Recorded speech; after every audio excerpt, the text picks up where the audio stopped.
Welcome to Down Underworld Denizens. Episode 3.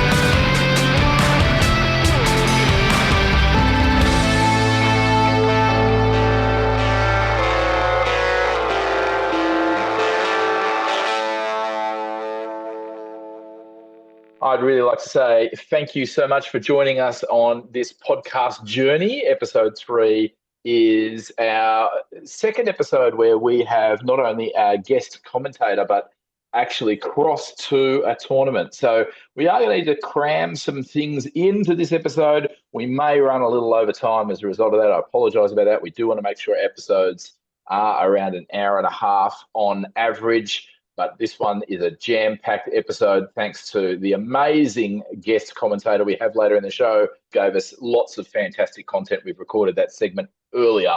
But I want to just open, tying into those two segments in a moment, with a question for us as regular commentators. And the question is tournament awards, right? We have tournament awards at tournaments, and there are a variety of different types. Which particular tournament award would you most like to win next tournament you go to, and why would you? Let's cross to Millsy first. Well, ideally, I'd love to win the thing. I've only had one major tournament win before, but if I look back, I'd like to get most touchdowns. I've unofficially had most touchdowns before. Most tournaments you go to, there's a trickle-down effect. So, if you're finishing first, second, or third, and you had the most touchdowns, it goes to the next player with that. I was the next player with that. However, at that particular tournament, the person in second got awarded most touchdowns. So I'd like to win it in its outright by itself. Nice. Do you think you're going to do that with Slan or some other team? Little birdie mentioned to me you might be migrating towards Slan servants in an upcoming tournament. I will be switching over to Lizardman soon. However, I think Slan would be my best option with it. I've been in the running at Eucalyptus Bowl for most touchdowns coming into the last round. Unfortunately, I came up against an Orc team that was leading most casualties, and I plummeted from 13th place down to 40th after that loss. Ouch. Okay, Wilts, what about you? Tournament awards, which one would you most like to win next? Well, I've previously had my eyes on things like most casualties because it's a lot of fun smashing people into paste. The thing I've learned by talking to people is that most casualties is better as a prize that happens by accident rather than something that you go chasing. A lot of people that build their lists specifically to go chasing casualties don't end up scoring a lot of them, which is what happened to my chaos at the original Great Barrier Biff. I gave everyone Mighty Blow and just struggled to even put people on their backs. So the actual accolade I'm going for is best defense, which I've managed twice in the last 12 months. Once at Bloodisloe last year in Ipswich, and once in Cairns just last weekend, but we'll talk about that more in a moment. So yeah, I'll be definitely looking at my best defense as a conceptual goal, but definitely trying for a top 3 podium finish to get points for the Queensland selection team. And my understanding is Bloodisloe best defense wasn't just with any team. Tell us which. Yeah. Oh, what no. What team did you manage to get best defense with? I took Snotlings with Varagulture and Fungus the Loon. Which is really interesting, isn't it? Like best defense with Snotties. I don't know whether that's a thing that plays out around the world or elsewhere in other tournaments. I mean, I guess swarming may help a little in terms of congesting the pitch, but you'd think that after a few turns, you'd thin out, and being a strong defense would be harder to do in a long drive. Well, I played against Dwarves 2 times in that series, and both times I was grinding them out for the 8-turn score, and then just didn't actually score the second one against Dino. But yeah, it's when you're not playing Snotlings like an agility team. If you've got the 2 big guys, you got your pump wagon, you've got a 5 big man line, so you can absolutely play the run and gun game and just crush people straight up the middle. And lots of people really don't like Fungus the Loon smashing through their lines and causing havoc everywhere. And little known secret fact about Fungus the Loon is he can help keep your trolls active from being really stupid. Yep, that makes sense. As for me, I actually would really like to shoot for most casualties. I know you said that's not something you should set out to do. But I'm really interested in trying to do that. Not necessarily because I'm passionate about causing casualties on other players, but I just think it's a weakness in my current Blood Bowl game. I think I'm not very good at controlling the pitch. I'm not brilliant at actually utilising guard. And so I think actually going for that bash first, score later approach would be something to help up my game. It'd be something I'd like to have as a focus coming in a tournament soon. I don't think it'll be my next one, but sometime soon. We've been talking about getting you some practice with some guard formations. We just haven't found the time to actually sit down and do it yet. Yeah. And that's understandable. Hey, look, let's move on. We are at a limited time because of our fantastic other segments. Let's quickly have a roundup of Cane Toad Cup, and just want to say congratulations to Jason Morn. We may have named Terry, but he won with Amazons. He didn't go exclusively block with his skills. So another couple of skills there. He had wrestle on a blitzer and 2 of his line women. So some block, some wrestle. That's what got it done for him. 3 rerolls, Amazon roster, managed to win Cane Toad Cup. Interestingly, second place, Kiltane Quilty, managed to do so taking our advice from Down Underworld Denizens. We talked specifically about a down underrated skill being Hypnotic Gaze, and star players that came with it. One of those we talked about was Count Luthor, and we specifically talked about Count Luthor on a Tomb King team. Guess what came second place at Cane Toad Cup? Exactly that. So not only that, I just wanted to give a shout out to Kiltane. He's given me a shout out because one of his anointed throwers is called Babs Ra and came with Leader, which obviously is the skill on my jersey. So yeah, he's turned me into a skeleton thrower. So I thought that was pretty funny. That's star pretty player cool. in the making there, isn't it? Well, maybe, yeah. So he didn't have any rerolls on his team to be able to afford Count Luthor on a Tomb King team. He had to forego rerolls, so I guess Leader becomes even more important. So I was a pretty important player on his team. Ended up second place. Talking about that meta game of picking the right roster first. I ended up coming 5th at Cane Toad Cup, which I was really happy with. I just want to say, even though I technically came 5th, it was really kind of equal 5th between 5th place and 12th place. And it was really just kind of bonus points that got me there. I had an early loss to Sean Horton, a.k.a. Uncle T, with his Shambling Undead. He ended up coming 4th. Then we interviewed Scott in episode 2. If you missed episode 2, listen in. I drew against Scott. And then, so I then had a good run of wins to finally end up on 5th spot. Third place of Cane Toad Cup was Andrew Laidlaw Jones, NAF nickname Laidlaw, but he came 3rd with his Norse. There are results in tour play, so you can actually go in there and have a look. Yeah, the other thing I just want to talk briefly about is Cane Toad Cup. One of the unusual things that Chris Stratford has brought to the table with his tournaments in Queensland is he doesn't run down placings in terms of prize picks once the awards have been given out. So here in Australia, we have this rule that you only get one off the prize table. If you win multiple awards, like first place and most touchdowns, you don't get multiple prize picks. You just get one prize pick to spread the love. Again, I think that's quite Aussie. I think that's a really good move. And normally what happens at tournaments is they start, once they've handed out best painted team, best sports person, best defense, wooden spoon, stunty cup winner, all those other awards, then they normally just go down the roster, who came 4th, who came 5th, who came 6th, and so on till the end. But that's not how Chris Stratford does it. He runs it randomly. He just randomly rolls something, I don't know, some randomizer thing, and that's the next person up to pick it.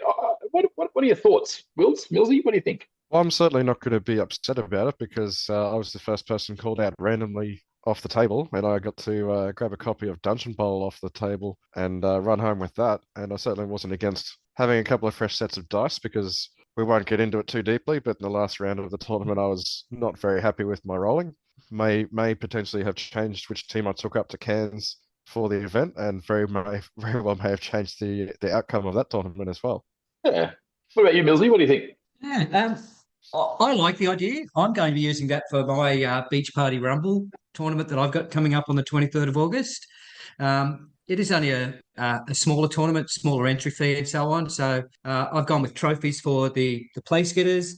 and then whatever prize support I've received will be just given out as raffle after the trophies are handed out. So I like the idea. I also like the idea of getting prizes down through the placings as well. So I think they've both got their spot in tournament scenes. Yeah, I completely agree. What I will say is I really like the rule that, if you take out multiple awards, you could potentially win the tournament, have most touchdowns and most casualties. You should only get one pick from the prize table. So that's the big one. I think, anybody who does anything other than that, I think that's really quite unbalanced. So definitely one pick per player or per coach.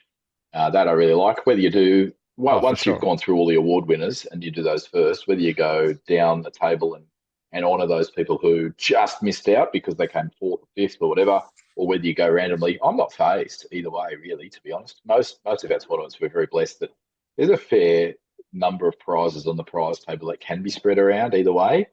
And so it's about, at least I think, 50% chance you're going to pick up something off the prize table. So I think it's good either way. I think having it as a random draw afterwards definitely stops people feeling bad about finishing in the bottom half of the table where, I'm not going to win anything. But not that most people go along to get a prize per se necessarily. They go along for the stories and the fun. But certainly it just means you can't count yourself out of the action right until the very end. Yeah. So look, what we're going to do now is actually cross. We've just done a quick wrap up of Cane Toad Cup. We're actually going to cross now to a section on Fumble in the Jungle. We've actually done some interviews while we were up in Cairns, a long distance trek by all three of us. And so let's cross now to that and hear from some people who have also travelled to Fumble in the Jungle. And here we are in Fumble in the Jungle in downtown sunny Cairns. I can say that because there is blue sky outside. We are in the Wicked Goblin, which is the local friendly gaming supplier here. We have travelled a long way. In fact, Stewie and I have travelled 1,171 kilometres to be here, which if you're an Imperial Noble and you want it in Imperial Noble measurements, that's 727 miles approximately. But we are here live with a couple of other players. First of all, Wilts and Millsy, say g'day. G'day. Hello. And we're here with Rowan. Rowan, you've also come travelling up to sunny Cairns. Where are you from? From the sunny coast. And I managed to twist Rowan's arm. He gave in to my Chinese burns and he's decided to sign up to the NAF as Chaos Gnome. Tell us a little bit about your thinking as to why did you finally relent and become a NAF member? More for the competition and to support the community, the growing community. Myself, personally, stats don't really matter. I'd rather have the fun, but if it helps the teams and helps the community grow, I'm all for it. Yeah, awesome. And you've managed to make it all the way up here. I presume you flew? Yeah. Tell us a little bit about that journey. How did you manage to wangle the costs to get up here to Cairns? So I had to do a commission paint job for my father and wrangled him into playing Blood Bowl over Christmas. And I said, we probably won't be able to afford for the flights because Bonds has gone and carked it. So I said, I'll paint you up a team and we'll give you... And then he goes, yep, sweet, I'll buy you your flights up here for it. Yeah, and that really brings us to the key point we really want to emphasise in this set of interviews here in Fumble in the Jungle is there are a bunch of awards that you can go for at a tournament like this that aren't necessarily about winning every game.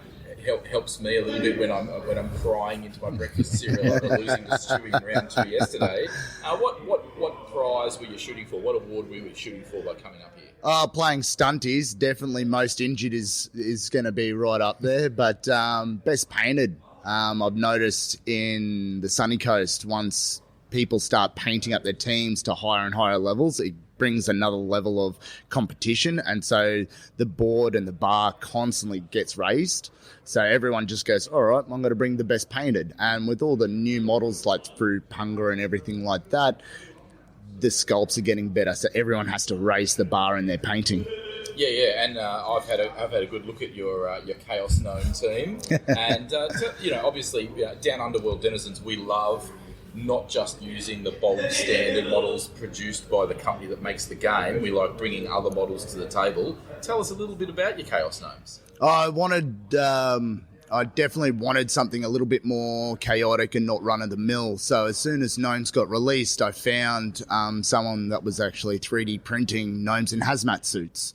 So I went and printed gnomes in hazmat suits. My beastmen now have geese that have 5 heads, and my tree is stuffed with barrels, and my other treeman is Audrey from Little Shop of Horrors. And my foxes are inside-out dogs from Resident Evil.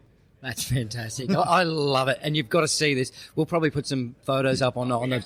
Yeah. The other thing I liked when we had our game yesterday, mate, was you've got those little toxin barrels as just prone as done markers for your treatment. Yep. I love seeing people bringing those aiming aids to make things a little bit less crowded on the pitch, particularly because big guy models are getting bigger and bigger over time, even in general, let alone third-party models people can bring.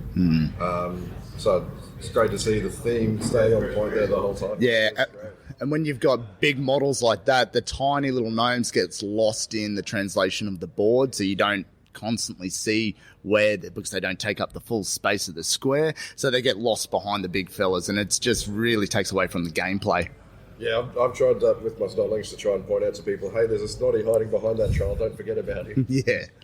But having said that, you've added or modded some things onto the bases as well for those to make them stand out a little bit more. Like there was ones with sitting on goblets or something. Yeah, that was actually part of the models themselves. The gnomes have got like little vials and vats and stuff, and they're all standing on top. And so I've had to make those pop out so they do look like they're throwing chemicals around, and they're in little hazmat suits and running away from explosions and stuff.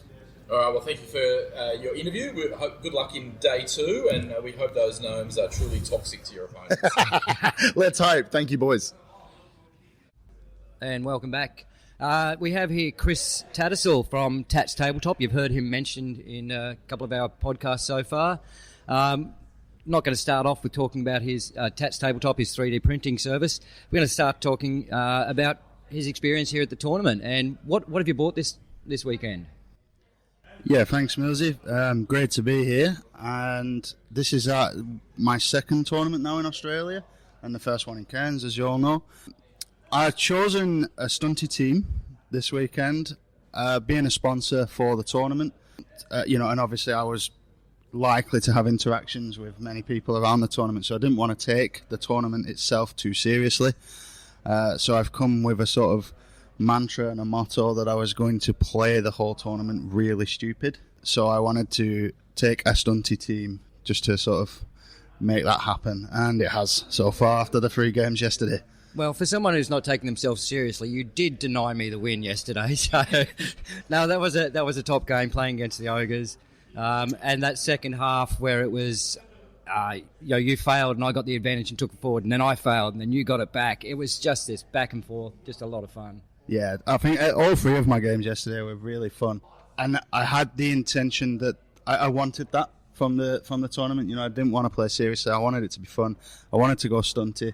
And so far, against Dan and yourself, and Aidan was my other game from Townsville, and all 3 games have been chaotic, which was the plan. Yeah, we started the day off against each other, Chris, and I've got to say it was a really fun game, matching the level of intensity of stupid decisions just for the lulz, and getting some fun rolls on the table. Yeah, our motto there was, in the interest of stupid, I will do this. I did hear that, yes. We've just got to see if we can babs that for you sometime, so you can play all 3 of us this weekend, maybe. Yeah, that'd be great. If the draw wills it, and I can play all 3 of you in one tournament, that would be great.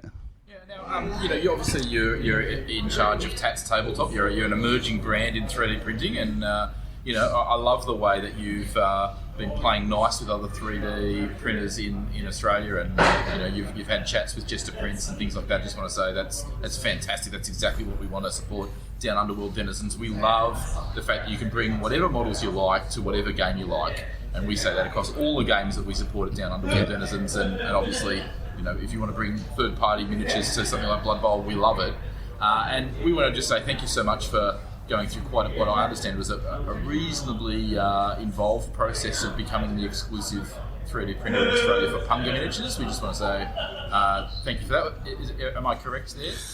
No. Sorry, not Punga. Slightly. So there's 2 3D printers in Australia for Punga, but it was a lengthy process to get onboarded with Punga, and Millsy was involved somewhat in that. The exclusivity is Racco Vendetta, which is a sort of not very well known, brand, if you will, for the teams. So bringing them over from Europe. Apparently they're a big name in Europe, but not in Australia. So we wanted to bring them across and showcase their teams as well. Yeah, and if anybody's listening to this podcast and wants to have a look at what miniatures they can potentially have printed through you, tell us a little bit about that process. Yep. So currently we are just running an eBay store and linking that to a Facebook page. So we started off on Etsy. We didn't really have the success we wanted, so turned to eBay. That's gone really well. However, obviously in the future we'd be looking at maybe a set website or possibly going back to Etsy as well. So the avenues to buy teams or buy miniatures from Tats Tabletop will expand. But obviously, I'm a community player myself, and I want to add value to the community around me, which is the game of Blood Bowl. I do stock obviously other war game miniatures, if you will, but Blood Bowl was what got me into the 3D printing in the first place. So I want that's my community, what I consider my home of gaming, if you will. So that's where I wanted to add the value or create value. And look, at Down Underworld Denizens, all 3 of us are collectors of miniatures as well as players of the board game. We have our own collections going, and I personally make sure that I always buy the official product for the game first, and then I'll look for an alternate version. Just so that if nothing else, if somebody rocks up to my house and doesn't have any models, we can play a gnome on gnome game and have 2 teams in the one location. So tell us why might somebody want to grab a third party team? It gives a bit of a sales pitch. Why would they want to buy a team through you? Yeah, I think my answer is going to be very Blood Bowl related, but I think being a 3D printer, it's not to take anything away from anyone that has created the rule set or the game that we're playing, or that anyone else is playing. It's not to destroy value, it's to add value. So the fact that obviously there are companies out there, we just mentioned Punga is also an official sponsor of the tournament, but there are companies out there that are creating their own designs. And like you say, them designs may or may not be usable in a particular game that you're playing, and I think the fact that adds dynamism, or especially in Blood Bowl, or in particular with this game, the ability to bring a team to a tournament or a league setting that aesthetically is different or individual to yourself, and there's plenty of options now across the 3D printing world that there is a fair chance that you can bring a team to a tournament, and that will be an individual team. No one else will have the same team that you have, and I think that's a really, really big thing for Blood Bowl. Obviously, Millsy with the frogs. Oh, those slan! It was I've been a slan player for a long time, and the moment I saw that diving catcher from the Punga Slan team, it was like I was straight on to Chris and said, "Mate, have you got the rights? Can you get it?" But it's like Chris said, it's there's that many different styles of, say, Dark Elves, and if you don't like the particular one that comes out, there's another 3D printer that has like trying to find where that thumb is. Yeah. If you don't like gluing thumbs on GW, thank you.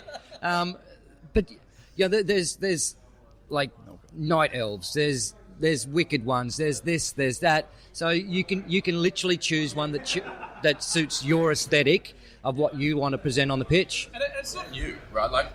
Literally at this tournament today, I have my vampire team is made up of Wolfen from a game called Confrontation by Rackham, and my thralls are Basta cat people from War Gods of Egyptus. Now I've gone and cut their weapons off and made them look a little bit more Blood Bowl-y, But I've literally grabbed miniatures from a different game system and brought them, in this case, to Blood Bowl.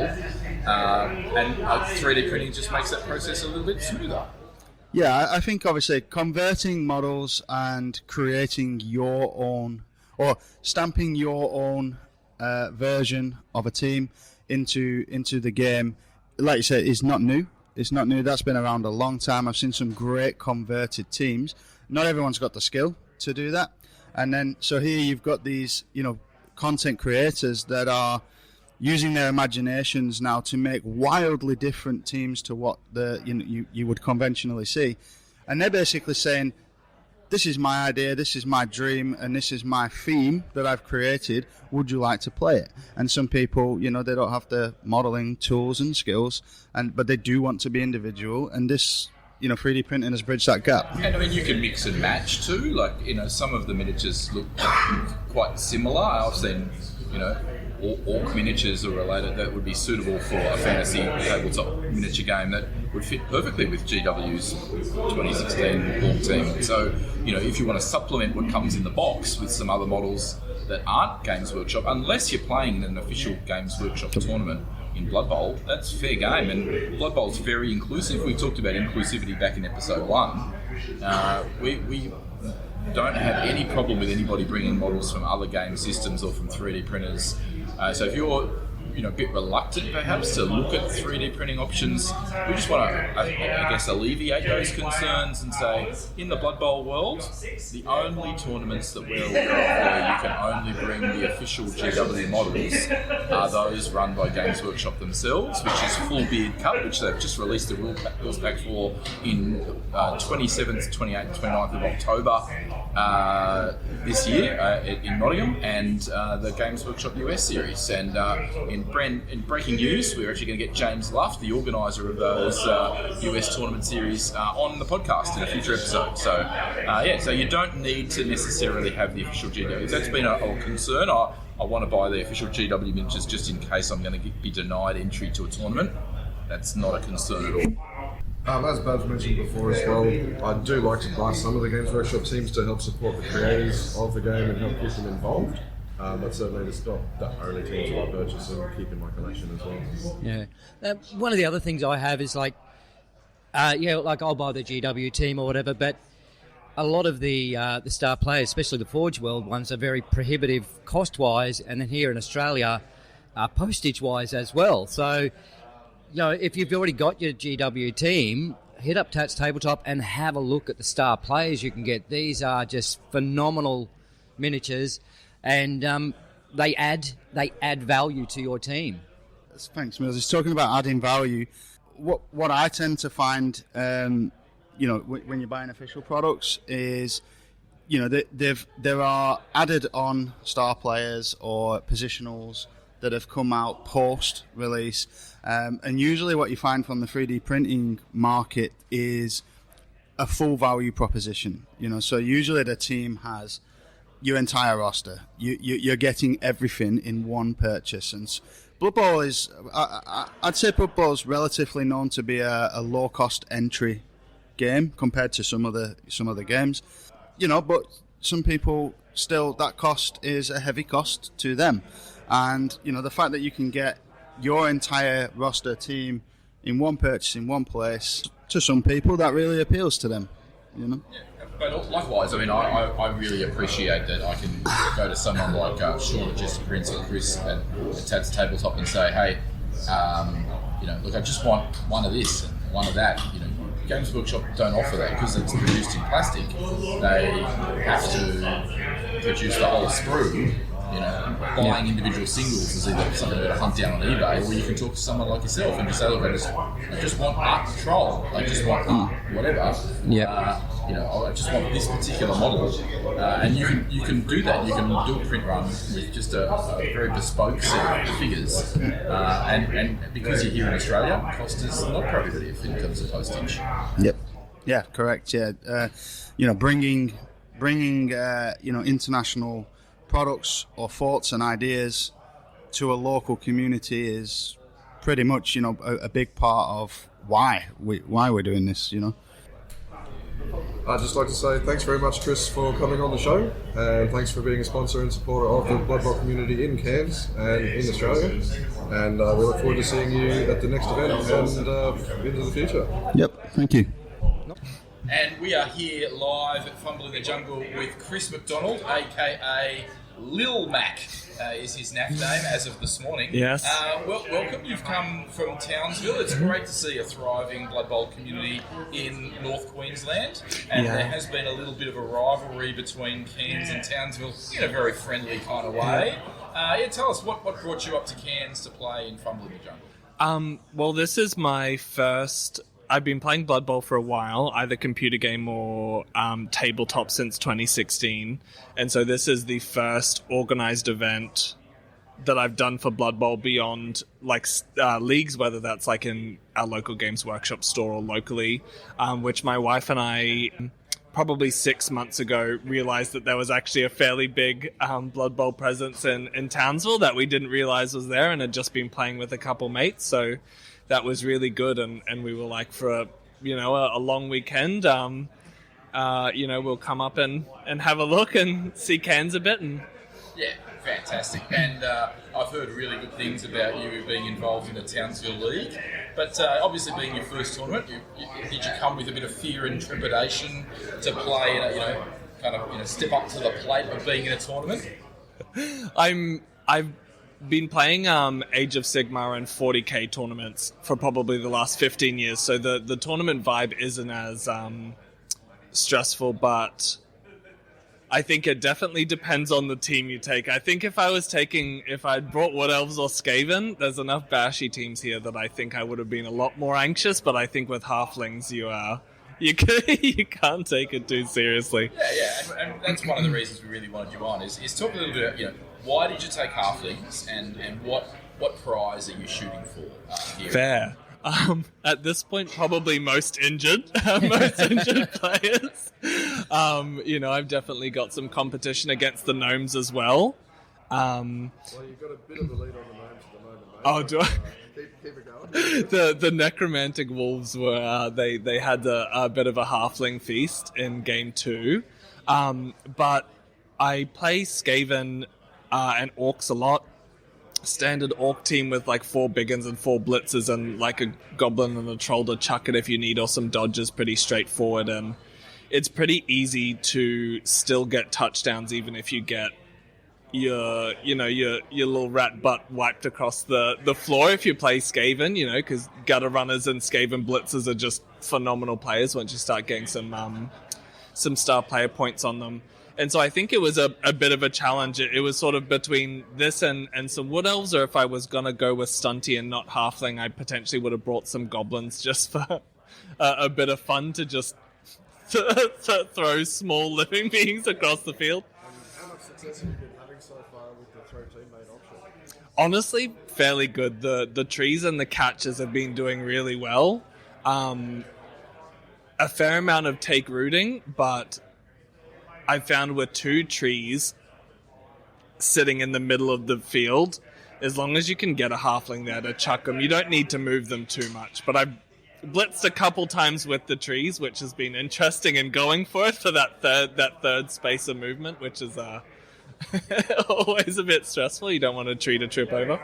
I managed to talk Rowan into doing some blitzing off the ground with his tree men against me with my chaos, and that was heaps of fun. He managed to pull it off twice. Oh, yep, that'll do it. No, and it's been just an amazing event. Yeah, it's probably been one of the best events I've been to for just in general. That's great. And so do we think you'll be able to convince your wife to be a part of it next time? She definitely seems more keen, I think, seeing the just amazing just sportsmanship, and everyone's very chill, and you know, we've got a lot of competitive players here and people that play a little bit less competitive, so I think there's a very good spread of, if you want to come and just have a bit of a fun go of it, you can, and if you want to go very hard on it, hang on. I'm just going to pull you up there. I don't know. You just said fun. I know that Laura plays dwarves. Can you have those two things in the same sentence? She's recently attempted some Skaven and is definitely like that as well. I think going from dwarves to Skaven, the 9-move gutter runners is a... I think dwarves definitely get a bad rap in some cases. A lot of people disparage them as being requiring no creativity or imagination, but I think that's a flaw on the person, not on the dwarf team. Because I've seen plenty of people online talking about having leap on a death roller or as you do on a blitzer or anything like that. So you can definitely take them in a lot of different directions. Well, the converted from some Dwarf Warrior, the old fantasy Dwarf Warrior kit, the first tabletop team I had at 2016 when it released for an event in our local games workshop in Townsville.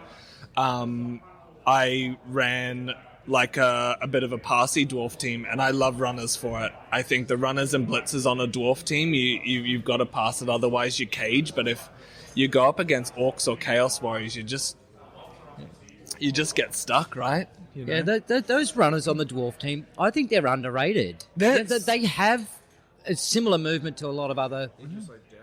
They are down underrated. Your segment. Yeah, but a lot of people don't look at dwarves as being a fast team, and let's face it, they're not. But those runners are on par with a majority of other players. It's only your Skaven and your Wood Elves and so on that will have greater movement than those. So you can play a faster team, a faster game with dwarves if you want. Yeah, look, I just wanted to say, look, thanks so much for coming on our podcast. Thanks so much for being part of Fumble in the Jungle. Thanks so much for vying for Stunty Cup and most injured team. Thanks so much for that. No, it's been an awesome event, so thank you for having me. And we're back. Insert interview. That's it. We're back. We're back. And just wanted to say, one of the interesting things about both Cane Toad Cup and Fumble in the Jungle is neither of them had a prize for best sports person. Now, that personally strikes me as a little odd. Do you think it's because of the use of tour play at both of these events? What do we think? I don't know that tour play necessarily has anything to do with it, as far as sportsman or a sportsman's prize goes. I think definitely the focus is more on everyone enjoying their games rather than trying to pick your favorite and separate everyone out by a number. I'm not against that per se, but it definitely changes the way you sort of think about things when you're having a game. Yeah, I think with the amount of the rise of tournaments here in Queensland now, and we have this solid core of gamers that you can pretty much go to any tournament and see 10, 15, 20 of them, and we all just love going there to play. Getting a win is a bonus sort of thing. So I'm thinking the fact that everyone gets along, awarding one person as being a fun game to play against or so on can sometimes detract from it. So I love it when they give them out. I'm also not adverse to when they don't give them out. I'm neither here nor there on that one. I have won one before. I like that. You're saying it's redundant because we're all best sports now. In a manner of speaking, yeah. We've got this core of gamers that have come together and realised that we all have to get along to play this game, and it's happening. So if we're all having fun, we're all enjoying it. How can you separate one person from being more enjoyable to play than the other guy or girl? Yeah, beautiful. All right. And, everyone's enjoyable to play in their own way. So it's sort of, how do you rank? I really enjoyed this because of this reason, or I really enjoyed that because of that reason. They're different, but they're no less than each other. Yeah, like my last round at Cane Toad Cup, I played Royal Quilty, and it was just this fantastic game, and we were sledging each other across the table and having a go and doing this, which I wouldn't be able to do with a different opponent. So how do you say that me sledging Roy and Roy sledging me is different from me having a fun game with somebody else? They're different in their own rights. Yeah. But let's get to the pointy end of the stick. How did we go at Fumble in the Jungle? We obviously put our money where our mouth is and put money towards a significant travel to get up there. I know I was gunning to finish preferably top 3. I didn't quite make it. I managed to do 5th place 2 in a row. So kind of didn't quite get the top 3, but that's okay. I'm happy with this spot. I'm happy with the 8 points towards the Queensland representative team. So I'm sitting Babs comfortably. is becoming a trend now. That's it. Come 5th. Yeah, that's it. When Jesus raised Lazarus from the dead, he said, "Come 4th," but I didn't listen, and I came 5th instead. So what about you? What about you, Wilt? How'd you go at Fumble in the Jungle? Well, as I alluded to before, the least fun game I've played in the last 12 months was at Cane Toad Cup, where it felt like my dice had betrayed me. I picked up some fresh dice on the day in Cairns because Tats Tabletop is now the exclusive dealers for serious swag with their metal dice. So I picked up a fresh set of dice to run the weekend, and they carried me all the way into first place. Started with a draw against Chris himself in the first round, and then onwards and upwards, never looking back. Yeah, very, very impressive. I must admit, the whole tournament, Gerard O'Brien, aka Dragonmead, was sitting on the top table, and he was the player to beat with his Necromantic Undead. And I thought he had the tournament wrapped up in the bag. You played him last round and unseated him. Well done. Well, going into the last round, he'd scored 14 touchdowns in 4 games. Yeah, wow. So my simple goal going into that last game was to keep him scoreless. I didn't care if I scored myself. I wanted to keep him at the big fat 0 and clean sheet. And as it turned out, that's what ended up happening. There was a massive struggle for the ball on both possessions. I just managed to have a little bit of luck go my way, and walked away with the win. And Millsy, how about yourself, mate? That frog's alive. That frog's alive. Yes. If you had been at Fumble in the Jungle, you would have heard that quite a lot. The day before the tournament, I'm to blame.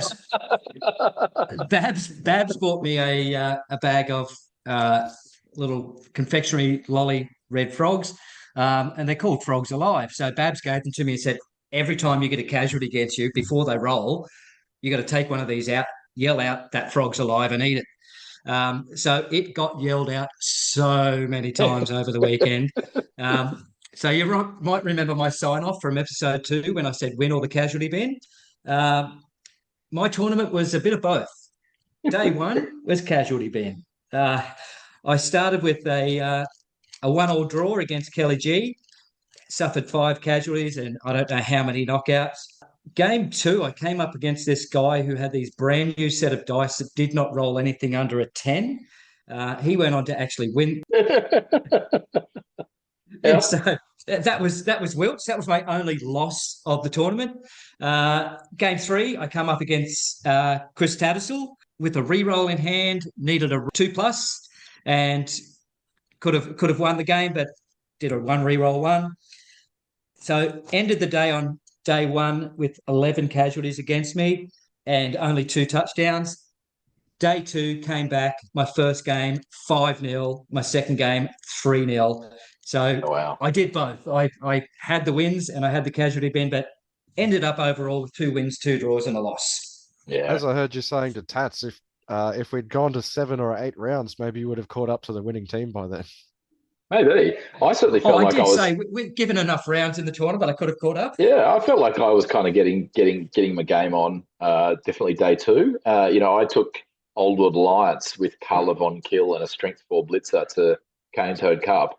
And I felt like I finally clicked with him, about game 3. As you know, that's where my winning streak started. And likewise, I took Vampires to Fumble in the Jungle. And by game 3, I was able to see what was going on, where I could hit my gaze, where I could get in there. I really want to continue that trend. I want to play Vampires a bit longer, I've decided. So, you guys will have to help me out and just play some practice games.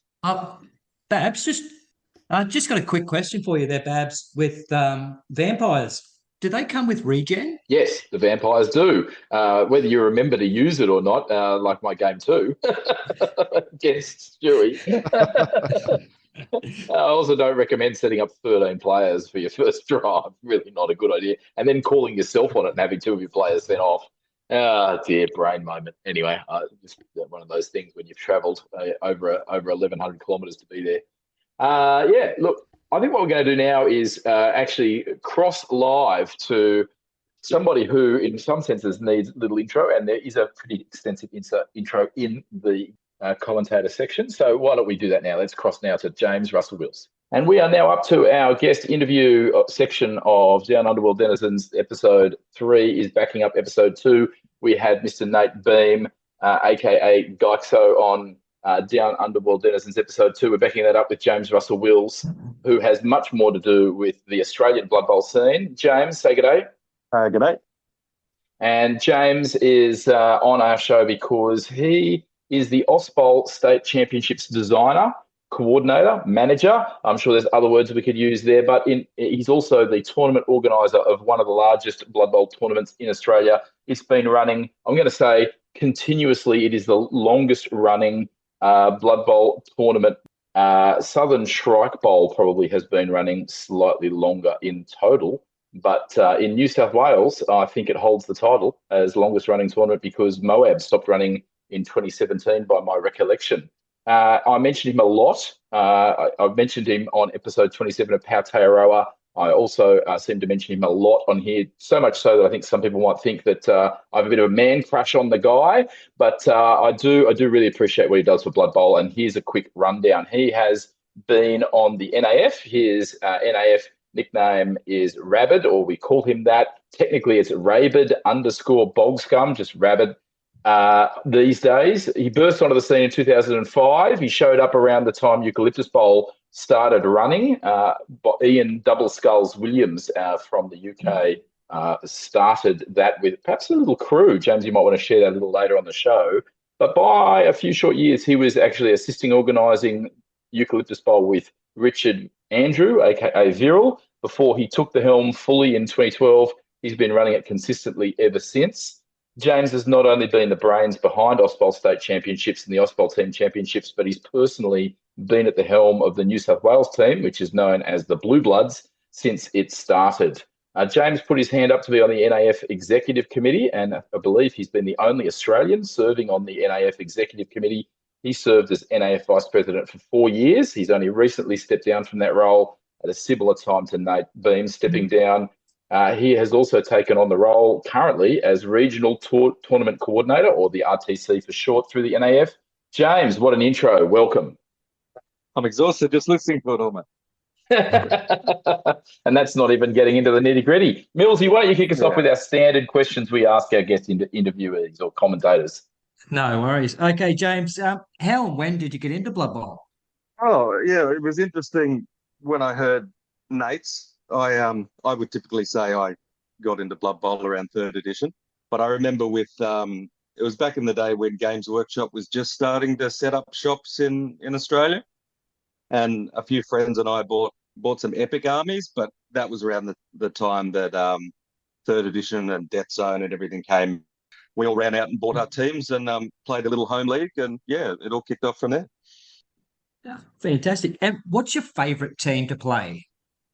Well, I don't use them much these days, but my favourite team has always been Skaven. When Blood Bowl came out and, I saw the game, I was drawn to Skaven as being like a different fantasy race to the usual tropes that we see with orcs and elves, etc. And, being a cheesy power gamer from day one, I also looked down the list and saw that they were the only team that could access all the skills in the library. So everyone got strength or agility or this, and they had mutation access as well. So, I was drawn to them. My NAF nickname, Rabid Bog Scum, actually stems from my Agility 5 gutter runner. That was called Rabid Bog Scum. That was one of my star players back in the day. I imagine it was an absolute Speaking of menace. star players, he would be. Speaking of star players, who's your favourite star player? Either the model or the stats, or who's your favourite star? Got a soft spot for a few stars, but the one that I probably used the most and would love. Look, I don't think he's ever going to make a comeback because he's kind of got his own replacement. Would be Hemlock. So I've played quite a few games of tournament block with lizards. Stab gave the ability to deal with pesky, elven dodgers, things that, the safest thing to do with a Saurus is to take block everywhere, right? Like early days playing lizards, you take one tackle, one frenzy, one wrestle, one block, one break tackle, and everyone's always in the wrong place. The one player you need to do something's never in the right place. But Hemlock was handy, so you could build the safe Saurus sort of line, but then you still had an option if you just weren't rolling those powers. Yeah, nice. I would have picked your favourite team as being Wood Elves. I remember you took them. Like, even though you ran your Good Bowl, you played at your Good Bowl a bit before you were the official organiser, and I remember you taking Wood Elves a lot. Maybe my recollection is a bit poor. Did you take Wood Elves a lot? Wood Elves. I only returned to them recently at the ATC in Adelaide, but I'm maybe about 6 games short of 100 with them. Yep. So once I sort of got my feet wet, in tournaments, I think my first win was with Amazons, but after that I had a big run with Wood Elves. Like I was going to Southern Shrike Bowl, I was going to Sandgroper, I was first and runner up with Wood Elves at Youth Bowl. So yeah, I had a long consistent run with Wood Elves, and that's probably what a lot of people know me for, actually. So yeah. So tell us this question. I mean, you've already alluded to quite a few questions we're planning to ask you a little later in this interview, but when it comes down to it, do you prefer to play in a long league or a large league, as I know you do, or do you prefer to play in tournaments like Southern Shrike Bowl or Sandgroper? I think the beauty of this game is that it gives us both sides of that coin, right? I love the role-playing aspect of the leagues. I almost got into Necromunda back in the day because I liked the idea of, team development and building your team and like really getting into it. I had a pretty long history in the online league with SWL and got really into the fluff of everything. So I really enjoy the role-playing aspect of this sports game. But consistently, tournaments have been what I've made my time for. The leagues have sort of come and gone. I'm really grateful to be in a good space at the moment and back in leagues. But tournaments are what will always be there for me, I think. If I don't find time for leagues, I think I'll always find time for tournaments. Yeah, and I guess you've added to the question because just for our listeners who aren't familiar, SWL stands for the Southern Wastes League, which is a very long-running league online on Fumble. And so when James mentioned that he was involved in SWL and loved the development there, that's what he's referring to is a league that isn't a perpetual league. It does have seasons that runs online on the Fumble. So just filling you in. All right, James, I think you are similar to me in that you're not one of these one-eyed, everything Games Workshop does is genius kind of people. You've got a fair amount of experience analysing the rules. What if you could make one rules change? I don't know, for some reason, Jay Clare comes out of the blue, he emails you and says, Rabid, I've really appreciated your time on the NAF committee as vice president. You can make one rules change. I mean, it's never going to happen, but just imagine that it did. What would you be recommending needs to change? One rule. But if I'm limited to one rule, I would simply want someone in Games Workshop headquarters to put their hand up and say, I effed up. It's not multiple re-rolls for every turn. I don't even care if they blame the intern or something like that, but they're showing signs of backpedaling on a few things and, admitting when things need to be adjusted. I would love things to go back to that. So okay, that's interesting. I mean, I'm an elf coach through and through, and I actually don't mind the multiple rerolls per turn. But if you weren't around at the launch of 2020, and I'm talking to our listeners now, that it was a very strange release of that rule, in that it isn't alluded to anywhere in the rule book, and everybody just expected it was an omission.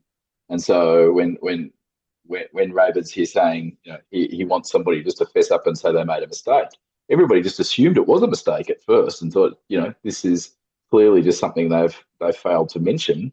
And then suddenly they came out and said, "Oh no, you can use multiple rerolls per turn," and everybody was like, "What?" And we've played with it ever since. And I guess I'm a little surprised it's played as smoothly as it has, given it seemed very clearly to be an error. Yep. Getting on to moving away from Blood Bowl, what's your favourite meal? My favourite meal is the Australian lamb roast. So Nice. Yes, classic. Mum used to be the big cook a bit, and I've sort of taken it on myself. So, all the trimmings, duck fat roast potatoes, but just classic rosemary and garlic infused lamb roast with a bone in. Yeah, so I've got a smoker and I enjoy doing some smoking, but I've done a few lamb as well, but it just doesn't capture the same feel I get from just a humble lamb roast. So you're a mint sauce guy? Absolutely. I'm not a gravy man. I'm a mint sauce all the way. There you go. Yeah, I married a mint sauce woman. I'm not. I just wanted to, for our listeners, I just want to mention that one of the things we really want to do in the next 10 episodes of Down Underworld Denizens is, around the grounds. I want to talk about different states and territories of Australia and what's going on in terms of Blood Bowl. And some of those segments, as we go to various states and territories, might be very, very short. Like, I'm not aware of anything going on in the Northern Territory at all. But I thought that our interview with James would be a great opportunity to talk about New South Wales a little bit. We will follow it up with some further interview in this space with another prominent New South Welshman. But I want Millsy just to talk with James for a moment about what is going on in New South Wales and specifically in Sydney in terms of Blood Bowl. Apparently, the Slob League, SLOBB League, has collapsed. And there's a new Sydney League running now by Clay. What do you know about that? Fill our audience in. Okay, so look, the Slob League was essentially my baby back when we decided we wanted to play league play again.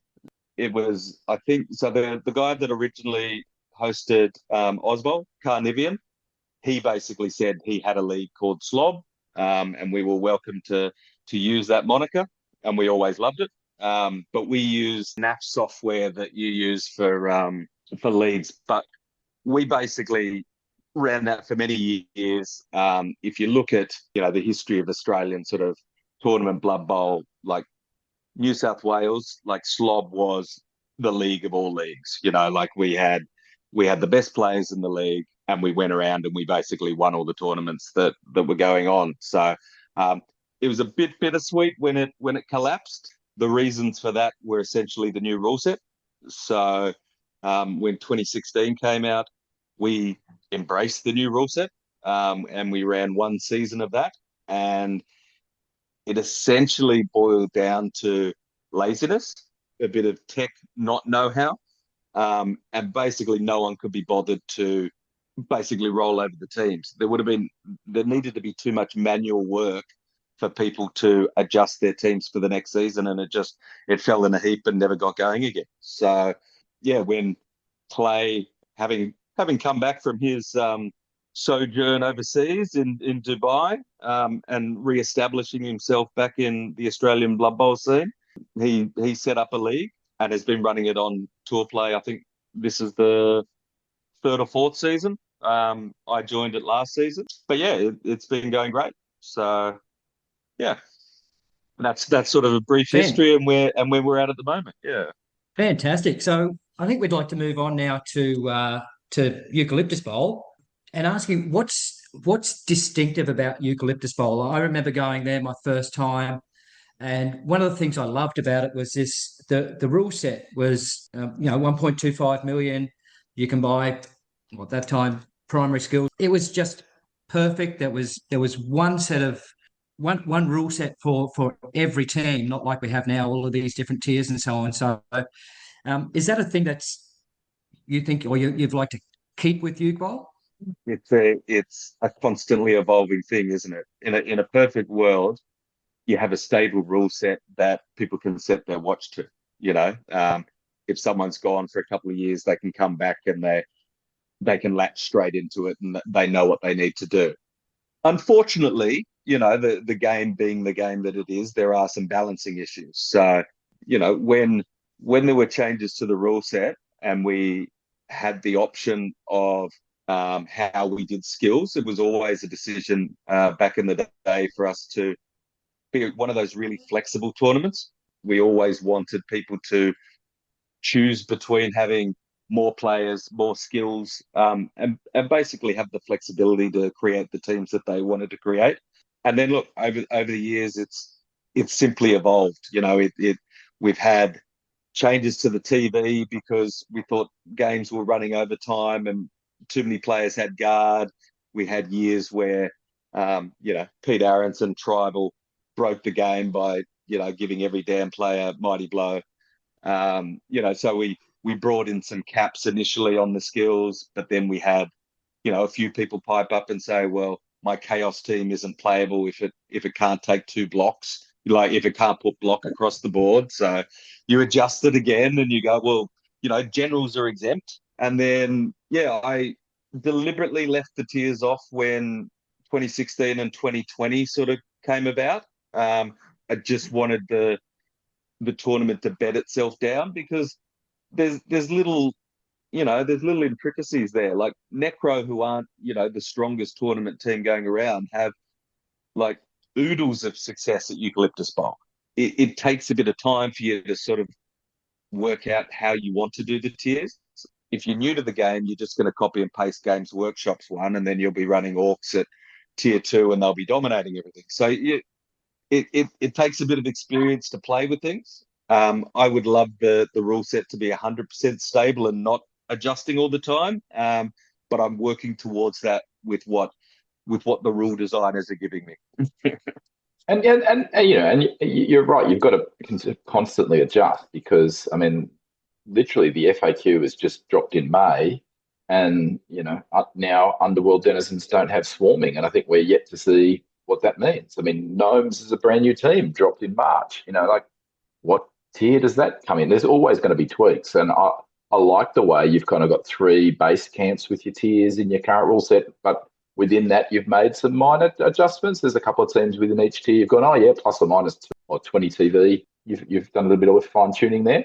Yeah. So when we brought tiers in, I can't remember how long ago it was. Maybe 8 years ago back then. I didn't want to play God and pick the tiers, so I went the really soft option and basically just based it on which teams had won Nuke Bowl before. So You have teams that had never won it running at 125. Teams that have won it once coming down to 120, and then the teams that had won it multiple times were running at 115. And so I still wanted to have that little feel. So there's a slight bump up, which is just a skills worth for those teams that have never won it.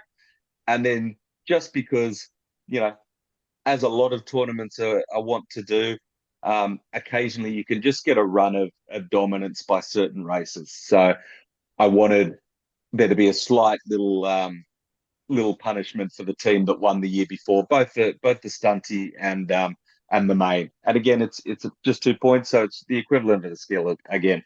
How have you dealt with the issues of star players? Well, I think we're about to see it. I think this year will really play out whether the system we have in place works. Right? I love stars. I think stunties need them to be viable. I don't like certain stars. I don't like your +2 mighty blows. I was going to interrupt you and say, here's my little doll. Tell me where Griff hurt you, James. But the bigger problem for me is the star.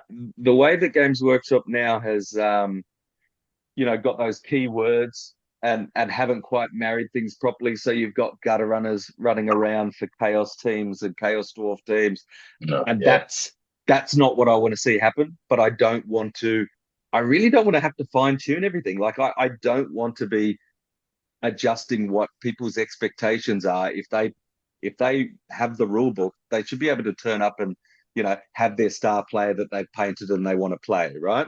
Yeah, exactly. Yeah, yeah. I don't like how some of it works, so I hope it changes in the future. But I don't want the tournament to be banning stars. I thought tournaments worldwide would start banning stars because I didn't think the meta was suiting tournament play. Teams that aren't supposed to be competitive.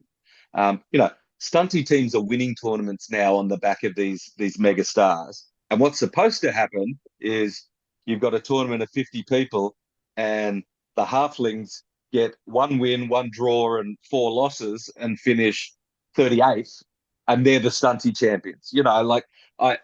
I'm not on board with the stunty teams really shaking it up and being on the podium myself. It's a little gripe of mine.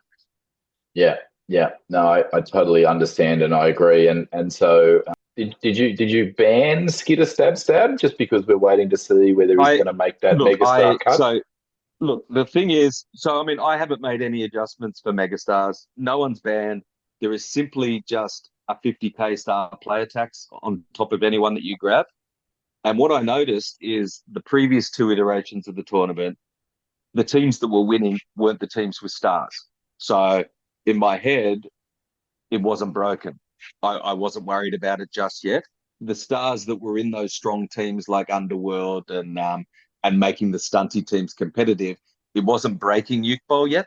So for now, that little 50k tax I think has balanced things for me just enough that I'm happy with it. But yeah, when I saw Skitter jump out, and Hack Flem's one thing, but I just thought the pricing on Skitter broke what I'm trying to do at Uke Bowl. The reason why at Uke Bowl you're only allowed your primary skills was always so teams played the way that they're supposed to be played. It's a little boring, but I didn't like the idea of teams being able to band-aid over their deficiencies by taking secondary skills that could, that could patch up that issue.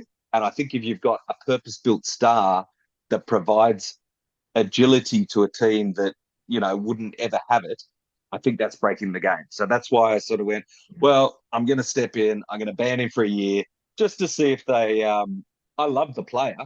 I love the star, but I'd rather there be a bit of a price adjustment before I feel comfortable about letting him run rampant in my tournament. And I think, Cindy Pie Whistle took a couple of FAQs before she made the mega star cut. I suspect Skitter is going to be like that. I think, didn't make the mega star cut now, but I'd be surprised if he wasn't in the next one. That's my hot take. Well, you're right. It's interesting that a lot of tournaments allow all stars, although I think when we get down to a later question, I think Euro Bowl does have a list of stars that are banned. Yeah, the mega stars are definitely banned, and there may be a few more on top of that as well, to be honest. Yeah, and that comes from years of experience with the Euros of playing far more tournaments than we did, and feeling like these were the elements that they needed to fix for competitive tournament Blood Bowl. And I have a real soft spot for Eucalyptus Bowl because when Eucalyptus Bowl first burst onto the scene in 2005, most tournaments in New South Wales and the ACT were connected with a broader gaming convention. It was a convention with Warhammer 40k and Bolt Action and Napoleonics and whatever else. And Eucalyptus Bowl was really the first time a tournament had been held where it wasn't connected with anything. It was held at an RSL club, which is a returns servicemen or service people club for people who are veterans of serving Australia in the military. And so, yeah, it was the first time it had happened just by itself in a room there. And that kind of tradition has continued to this day. And I think Eucalyptus Bowl was a bit of a pioneer of tournaments that weren't connected to any particular other event other than the Blood Bowl tournament itself, at least where we were in our corner of the world.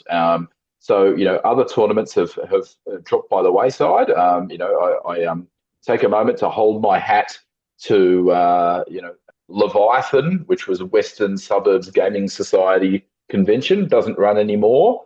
Really pleased that Moab, or Mother of All Battles, in southern Sydney still does run to this day. As I mentioned, it had a brief hiatus in 2017, but it is still running. But Eucalyptus Bowl is running really strong. It's really in the hunt for breaking its record of the most attendees. I think we're within about 6 or 7 or 8 registrations from being the biggest Eucalyptus Bowl ever.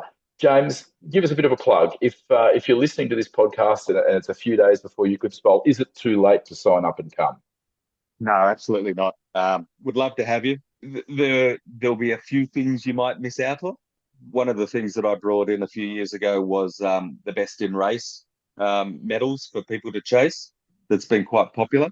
And the only way I can do that is by having the rosters in advance and knowing exactly what's turning up. So I do say that you're not eligible for those best in races if I don't have your roster a week out. But you're there for the games. You sort of said it. Eucalyptus Bowl is very close to my heart. It was the very first tournament that I ever went to. It's funny now because you spend years trying to force your close friends to play this game that you love, right? And that they've played before.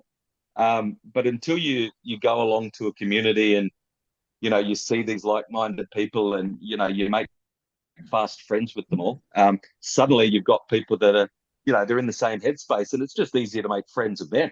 So Eucalyptus Bowl has been it's been life-changing for me. It's changed the direction of what I've done with my hobbying life.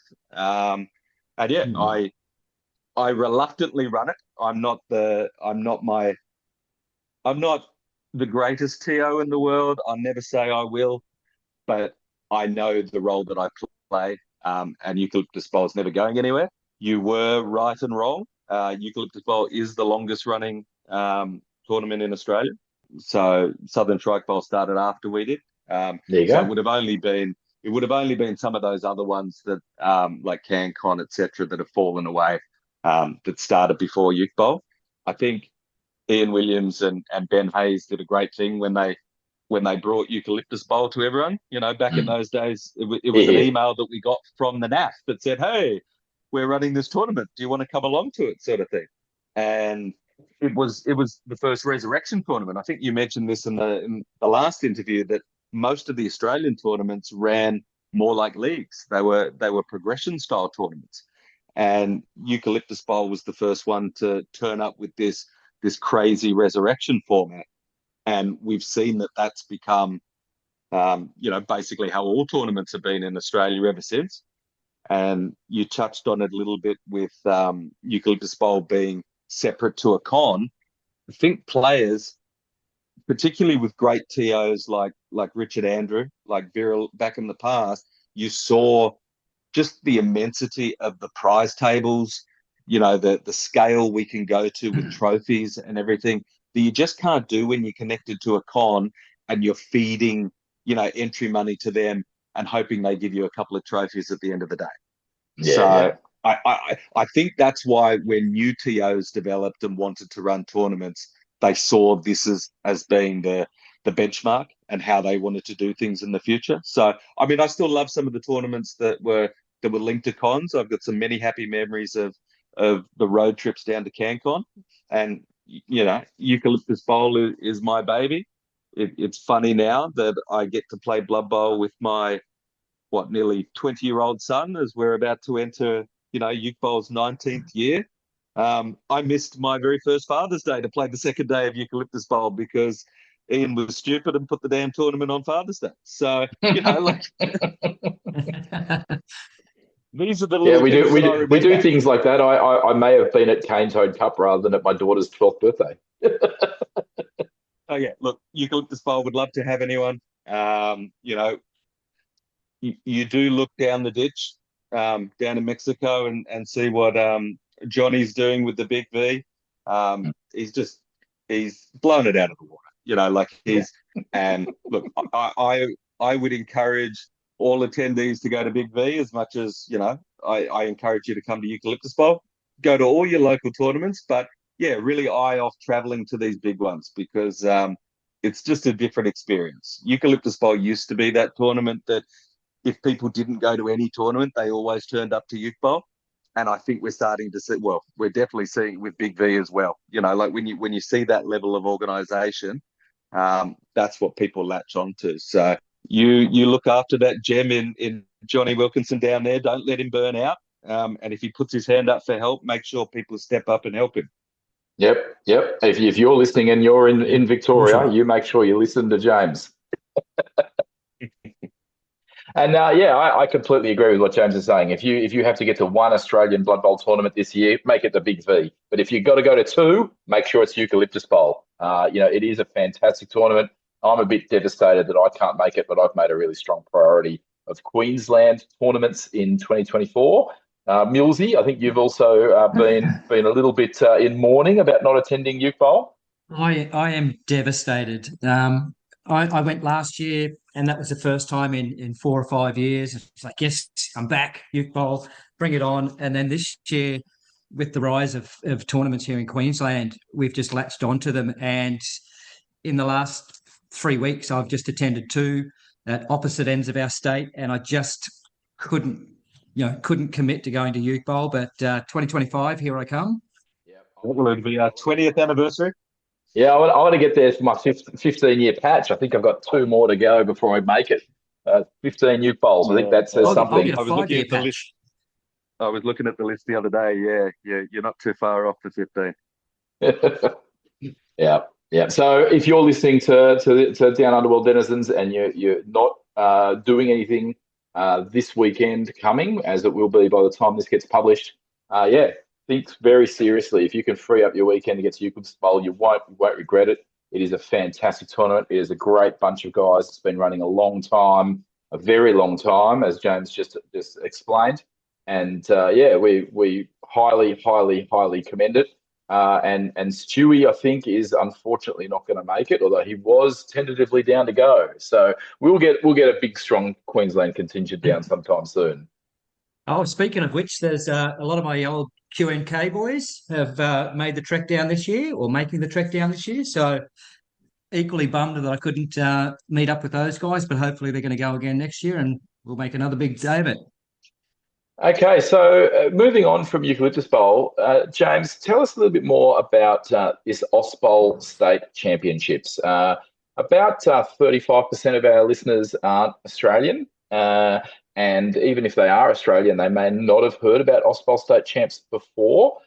In Queensland, we've been madly trying to earn our place, and I'm sweating a little bit that I may not make the cut of the top 6 coaches to be on the Ausbowl State Championships team. So fill us in. There is this thing once every 4 years. There's a big event that each state can send some representatives to. Fill us in. Tell us about the journey, about how it came about and what it is now. Look, unless I'm going crazy, it's every 2 years. Oh, whoops. Okay. I thought it alternated with team champs. It does, but there's one every year, right? Okay. We don't have an off year. We've occasionally paused the competitions for a World Cup to try and encourage Australians to go to the World Cup and not feel like they're missing out. Yep. But yeah, so look, the Ausbowl tournaments came around from some discussions like early 2010 sort of thing.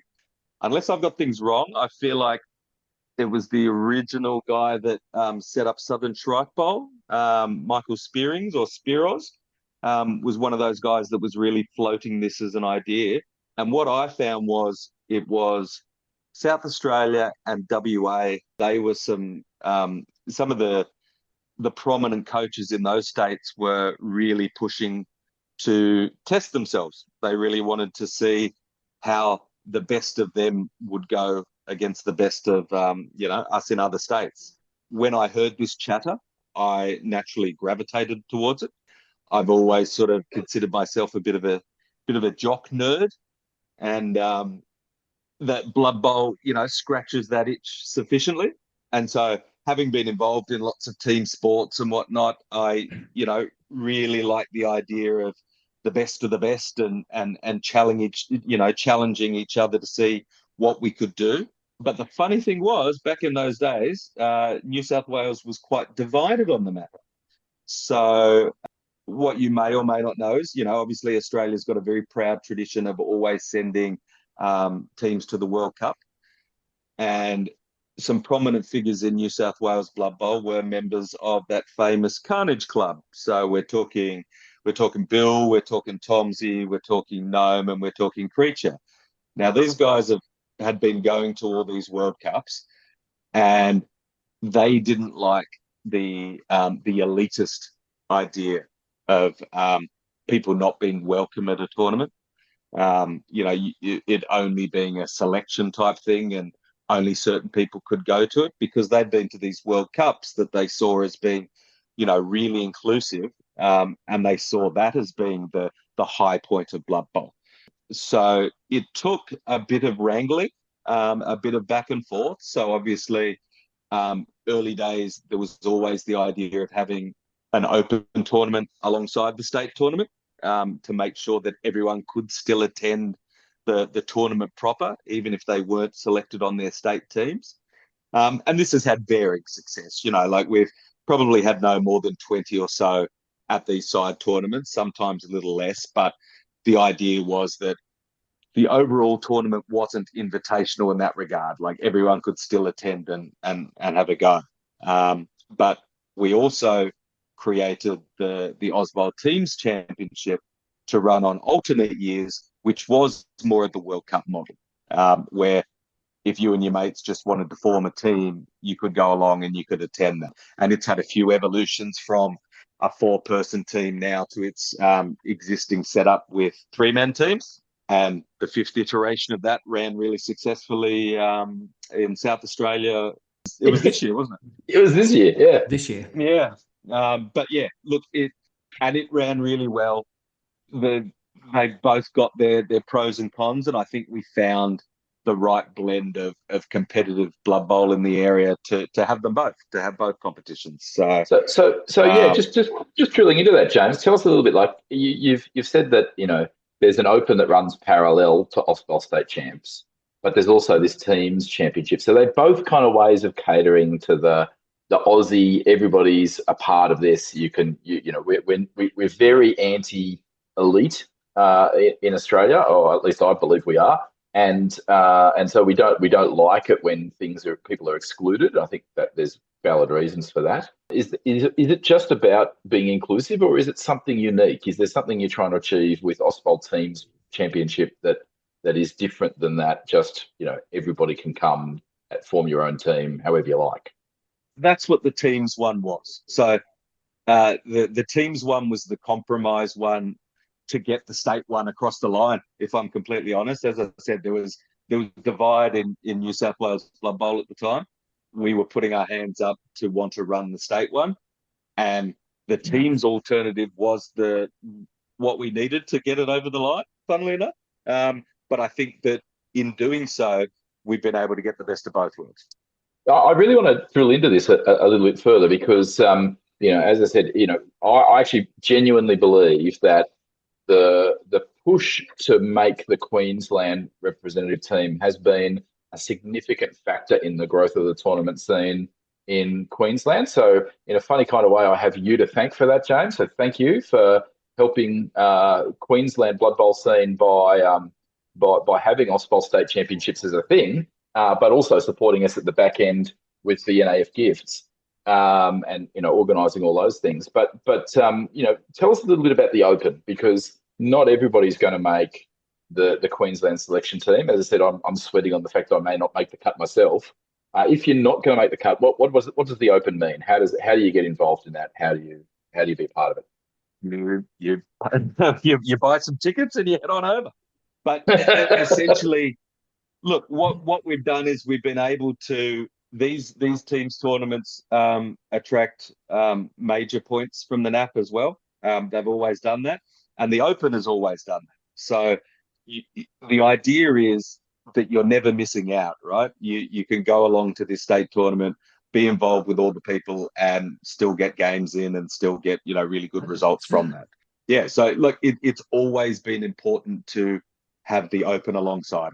Even the state one always needed to be inclusive. And I've said it from day dot. If I never made a New South Wales team, I was always going to go win the Open for New South Wales. I have most of the host states typically provide a perpetual trophy that sort of runs, and my hope is that one of the next hosts will put together an Open perpetual trophy that, you know, have those people that won the Open in those locations, you know. So what do you say to, you know, this scurrilous rumor that there's a couple of coaches out there that deliberately don't make the state team so they can go to the Open and blitz the Open just to I don't know, just I don't know what's the word, farm their CR points, their NAF ranking to be as high as it possibly can, and pick on the people who didn't make the elite squads. Is there any substance to this crazy rumor? Not heard this. I have not heard this once. And if I know who you're getting at, no, the man is a bastion of honor. He would never do anything so scurrilous. I like it as a rumor because it means if you genuinely don't make the cut for the team, then you can just claim that's what you're doing. Absolutely. And actually, Babs, I've got something that I can reveal to you. I sort of didn't give you a heads up on this because I thought it might be nice, just to give you a surprise. But I'm able to give the Down Under world denizens a bit of a coup here. We have a venue booked for ASC 6 in New Zealand next year. Tell us more. So the 27th and the 28th of September, the Mission Bay Tap Room in Auckland is going to play host to the Ausbowl State Championships for 2025. Brilliant.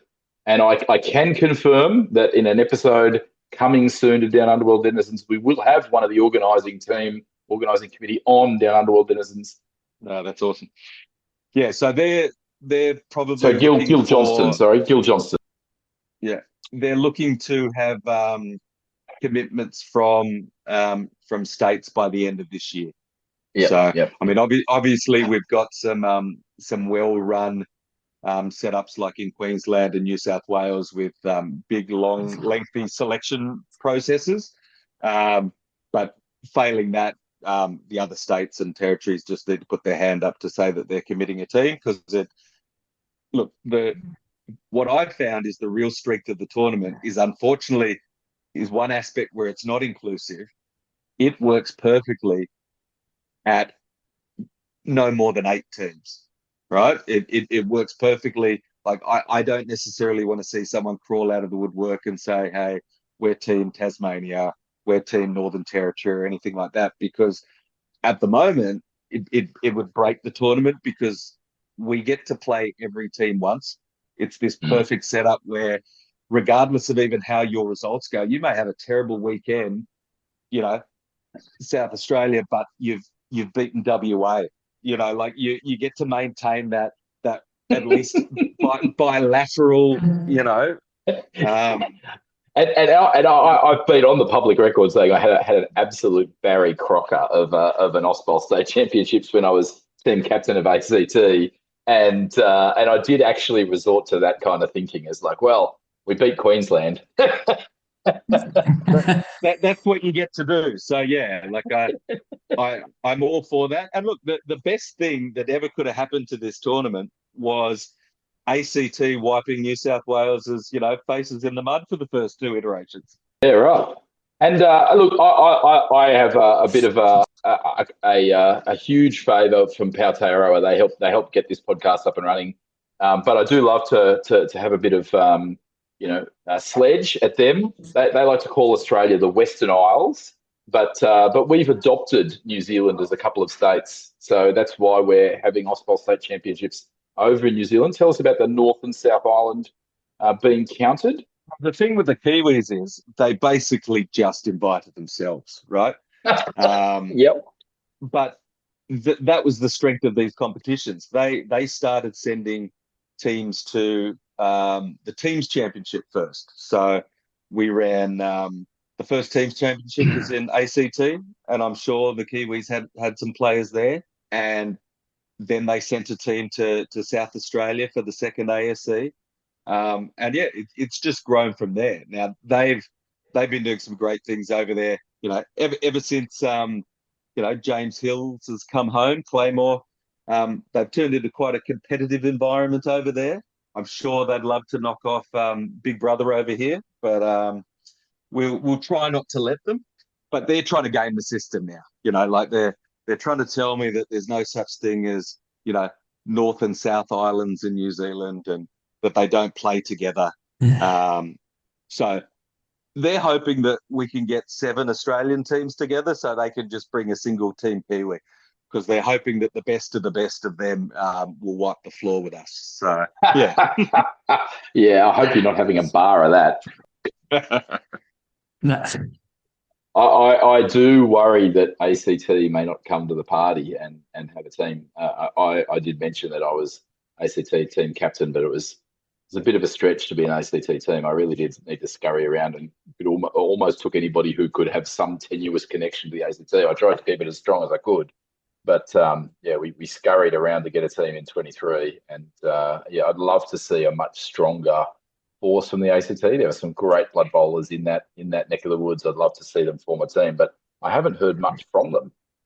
Oh, look, there's fantastic players down the ACT. I'm quietly confident that that Alex McCullough, the reigning champ from Youth Bowl, will be able to organise something there. I saw a thing posted recently by Tribal saying that ACT have won the last 4 Youth Bowls. Which is correct, because he's won 2, and then Chopper won 1, and Alex won last year. So there's always the talent there. It's just whether you can get them organised, and obviously New Zealand's a bigger stretch for people as well. Sometimes with these tournaments, it's just getting 6 bodies. Yeah. That is fair, I guess, when there's that kind of travel and there's passports and things, and people could potentially have issues with that. All right. Well, tell us about next step up from that. I mean, we've talked about Auspol state champions happening in Auckland, and we'd love listeners to get to that. If you're in Australia or New Zealand, you're not on the state team, but you want to come for the Open, get along to that. We'll provide more details as they come to hand. And thanks, James, for giving us some of those details now. We have a date, we have a venue. That means you can start looking at accommodation options. Please do take that really seriously. But tell us about going to the next level again. My understanding is you've been to 2 World Cups now. Is that correct, James? That's correct. Yeah, the last 2, Dornbirn and Alicante. Yeah, tell us why would you go from Australia, the small remote location that we are in comparison to the rest of the world, and go all the way over to somewhere in Europe to play Blood Bowl for 3 days and 9 games. Tell us about that journey. Well, mate, it harkens back to these teams tournaments that we've got anyway. Teams tournaments are just a different world. The camaraderie and everything you get from going to these, you go out for team dinners and all this sort of thing, and doing that consistently, like traveling each year to a different state to play, the ASC or the ATC, has it's furthered that, that passion for the game in me, and wanting to travel and do all these things. Now, I've eyed the World Cup off for years, right? And felt, looked on as Hutchie and the Carnage boys and all that sort of consistently went to the World Cups. And I wasn't in a position monetarily to ever make that commitment.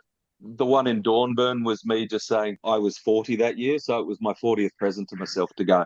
I thought that was me one and done. I didn't think I would, it's a huge commitment, right? It's a huge commitment to go to the World Cup. I would encourage anyone to get to at least one. But the funny thing about it is, once you've been to one, it's very hard to shake that. It didn't scratch the itch, right? It just made me itchy. Yeah, well, I guess, and you were NF vice president at the time you went to Alicante, yeah. Yeah, so I'm in a pretty good place in life at the moment now. I've got the freedom to travel and do these things now. I made the mistake of telling my son Cullen that if he won a tournament before he turned 18, I would pay for his trip to the World Cup, and the little did it. So yeah, so He's a damn good coach in his own right. Let's not mistake this. He really is. But that's the thing. Like the first one in Dornbirn, I went with the more senior travellers. You know, like I hooked up with the Carnage boys while I was over there. I travelled a lot with Steve Arthurs from New Zealand. We stayed in Barcelona together, caught the train together and everything. But I love to travel. So this is like my perfect blend of things to do. You know, like I've got a Blood Bowl tournament that is, you know, it's the lodestone that's getting me there. And then from there, I get to travel and see things. So, you know, over the last two iterations, I've seen much of Spain because we saw a lot of Barcelona the first time. And then this time I went and saw the rest, basically. I got to do, this time around, I traveled with my son, which was just an awesome experience. You know, like he's, you know, whether or not he develops the love of travel that I've got, it was a surreal experience to go around these countries. Like we did a lot of Spain, and then we went to the UK because while I've been to Europe a few times, I'd never done the UK before. So we went to Edinburgh and we went to London as well. And it was just, look, it's an amazing experience. And I can't see myself not putting aside the money and getting to these every 4 years. I really can't. Yeah, you've talked about going for a long time, Babs, and yeah, you'd be blown away when you're in. Obviously, the ones that I've been to have stepped it up each time. You know, there's been more and more people. You know, the organisation has reached new and new levels. I've just seen that the NAFs recently dropped their minutes, and they've talked about the bidding process for the next World Cup. So yeah, it's just opened. Yeah. So as we talk, I think it opened quite soon. Yeah, I think it opened today. I think as we record. Yeah, but yeah, look, that's going to be my 4 yearly highlight sort of thing. You know, some people might want to go travel and go to the Olympics, and I'm going to go to a World Cup and then tie in a few weeks of traveling anywhere in and around that area. So yeah, my hot take is I'm hoping that France wins a bid. They've had a pretty good bidding. You know, they've had a pretty good bid in for a few years. I know that they were in the hunt with Lyon. So yeah. Look, they very much were. Being part of the committee at the time, I'm sort of aware of you know, a few things, and I know the French were really disappointed to miss out, but it wasn't from any of us. It wasn't any thoughts that they couldn't pull it together, or that France wasn't a destination that we all wanted to go to. You know, like I think Alicante just pipped them, and they did an amazing job. But yeah, I'd love to go to France and go to a World Cup there, because the French are some of the most passionate, you know, members of the community, and some of the strongest players as well. Like I think it would be just reward for them, and I know that they would put a good World Cup together as well. So yeah, so I encourage them to put in a bid and not feel disappointed that they missed out last time. There you go. If you're listening to Down Underworld Denizens and you're in France, there you go. You've heard it from James first. Millsy, ask us our last question of this interview. Okay, James. So why would you form a group and head to the Euro Bowl? I believe this is the first time Australia sent a team to Euro Bowl. It is. My own involvement is just jumping on some coattails. I think there have been offers in the past for Australia to do, you know, a Eurovision and head over and compete in Euro Bowl, but no one's really put the legwork in to do it. So this time around, obviously we've got very passionate Greek Australian in George Christodoulou that really wanted to see if we could get a team organised for this. And as I do, I didn't think it was a possibility for me. And I had another look at it and I went, well, yes, I've been to Europe, but I haven't been to Greece.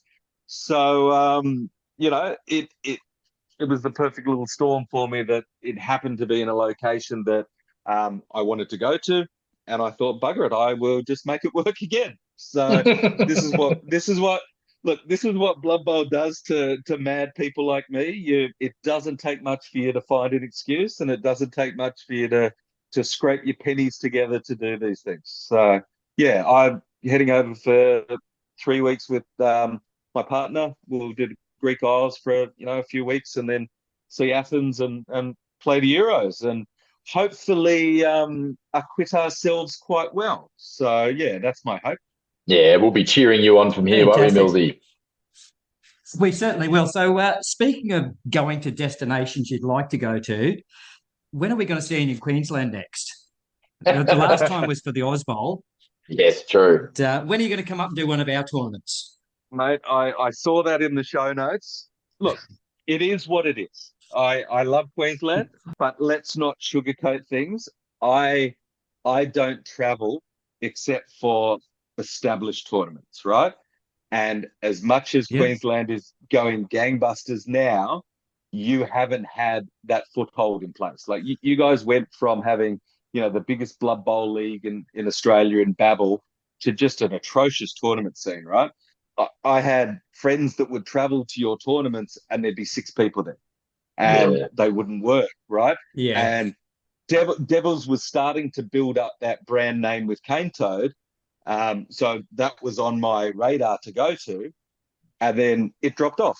And then, the world went haywire with COVID and everything. And so I am eyeing off all the Queensland tournaments. I'm looking for those ones that take me somewhere I would like to go, be it an island getaway or but numbers as well. Like I want to travel where there's 30 to 40 plus coaches. Ideally, they're all NAF. There's the horror stories of people that have gone to interstate tournaments and no one was NAF. And if you look them up in there, if you look them up, it's as if they were never there, and that's one of the big things that I love about the database, just being able to see, look back on my tournament history. So, look, very much loving what you guys are doing up there, and it's definitely on my to-do list. Brilliant. Actually, when we take over and win the, when we win the Oz State Championships next year, it might be the impetus for you to come up.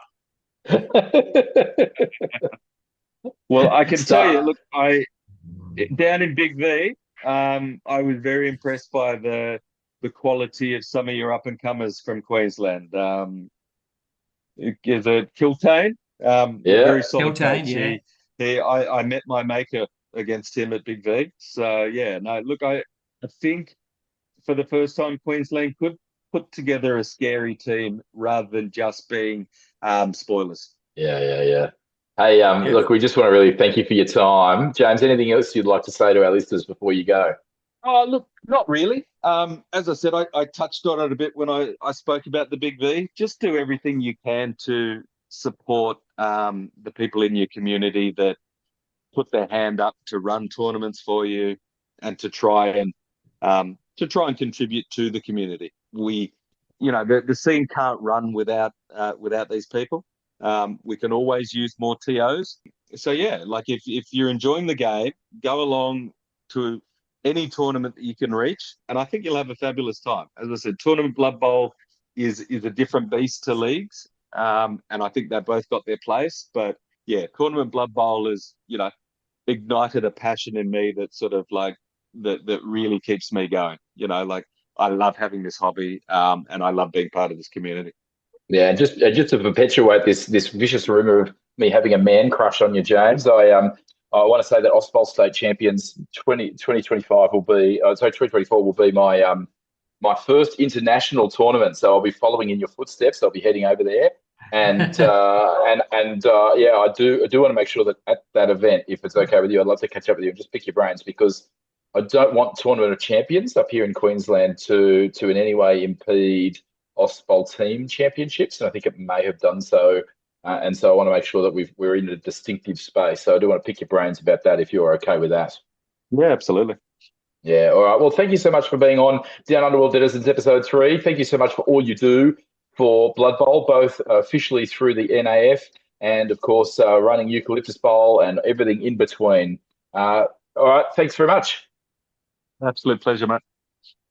We just want to say thank you so much. Hey, we want to cross now to a brief segment we haven't had much time to do these segments in episode 2 and episode 3. So we're just going to do one today, and then episode 4 we'll have a few more segments. But this segment is a new one. We haven't done this one before. This segment is Where Are They Now? This is about lost teams that have gone walkabout.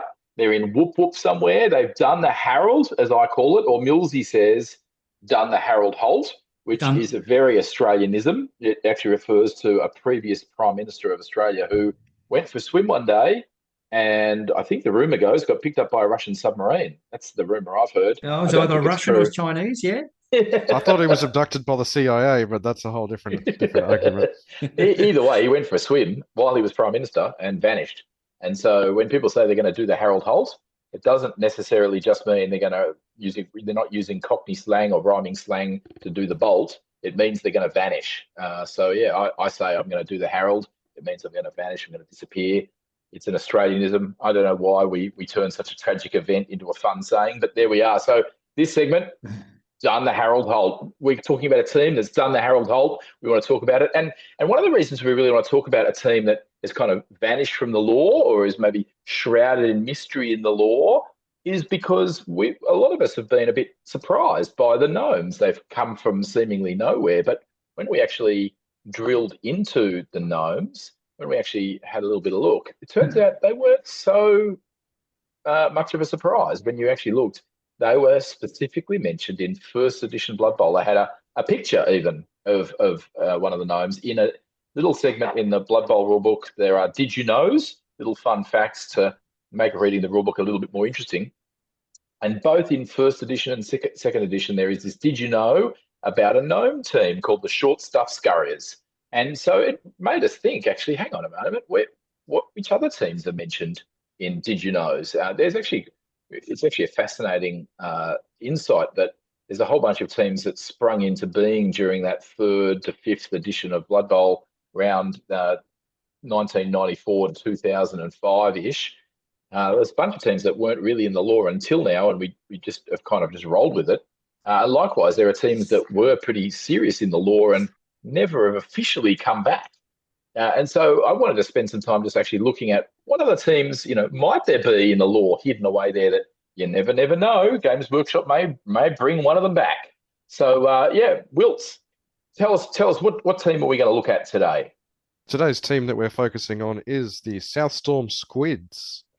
Brilliant. A team that's never amounted to too much, but did contest the 5th Blood Bowl Tournament Championship. So there's a segment from the NAF Facts about their Magic coordinator, Jevil Arundel, who was the Southstorm Squids chief magician, who claimed to have invented a spell that altered the memory of those present at a game, making them think the result was the reverse of what it actually was. This came out in the newspapers after the 2465 Blood Bowl number 5, and the NAF reversed the official result, because of that. This meant that the Squids had then beaten the Marauders, although later Jevil claimed to have only invented a spell that made everyone believe their memories had been reversed. This confused the NAF, who then reverted the result, so the Marauders were once again the Blood Bowl 5 winners. To this day, the result's been changed 6 times over history. Outside of that, there's also been speculation that Jevil Arundel had neither of those spells, and he was merely trying to confuse people into thinking that he'd invented spells to make people change their thinking. So maybe he's just full of hot air in that regard. Maybe he's just a con artist, and a very good one. That's the theory I like, that there's no spell at all. But it's interesting, isn't it? Like Jevin Arundel, like that's his name. It doesn't strike me, like some people say, oh yeah, the Southstorm Squids are sea elves. Doesn't strike me as a name that particularly leads itself certainly to what we know of in Age of Sigmar with Ideneth Deepkin. So I think you want to be really careful thinking, oh yeah, they're undersea elves. I don't think they are. In fact, the lore at the time of first edition, where I think Southstorm Squids are first mentioned, is that where they first crop up? Is it first edition or second edition? First edition. Yeah, so at that time, sea elves were basically the pirate elves. They're the swashbuckling buccaneer elves. They they were traders and they roamed the seas, but they weren't. Other than that, they weren't any other particular specialty. Like they didn't have, I don't know, webbed toes and fingers, or have gills to be able to breathe underwater, or even spells to do that. They just were pirate elves. So if you want to think, oh, how would I make a Southstorm Squids roster today? My take on it, and feel free to chime in and say your own, but I would say they are probably closest to Elven Union today. I'd say that's probably fair. Now, that's not to say that we'll never hear from the South Sea Squids again, because in 2018, when Kiroth Krakeneye was brought back as a star player, there's some interesting stories about his Black Ark Corsairs running an exhibition game against the Southstorm Squids underwater. And the spell that allowed the Black Ark Corsairs to breathe underwater failed before the game ended. And he was the only one that survived because the Squids gave him his magical golden helmet that lets him breathe underwater and spray squid ink at people. Oh, you guys are way off the mark. I've actually done some really deep delve into research on this. So when I started looking up Southstorm Squids, I stumbled across this ancient document. It was written by this historian known as Sun Devil.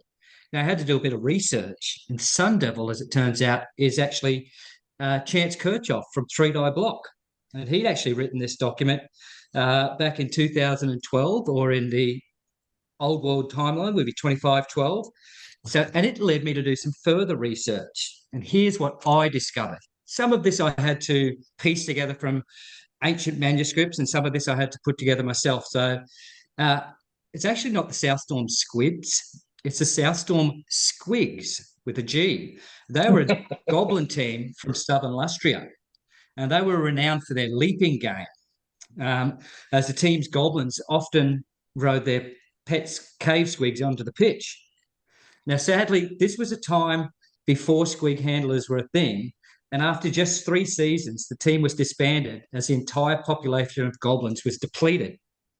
So, being such an isolated continent at the time, very little reliable news can be found until a sea elf wizard, Jevil Erendil, brought back news in 2465 of the Southstorm Squids.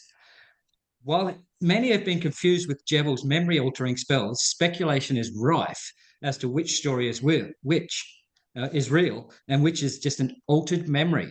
So there's my hot take on the Southstorm Squigs. Sure. I'm sorry, but I think that team name should have been the Southstorm Squibs.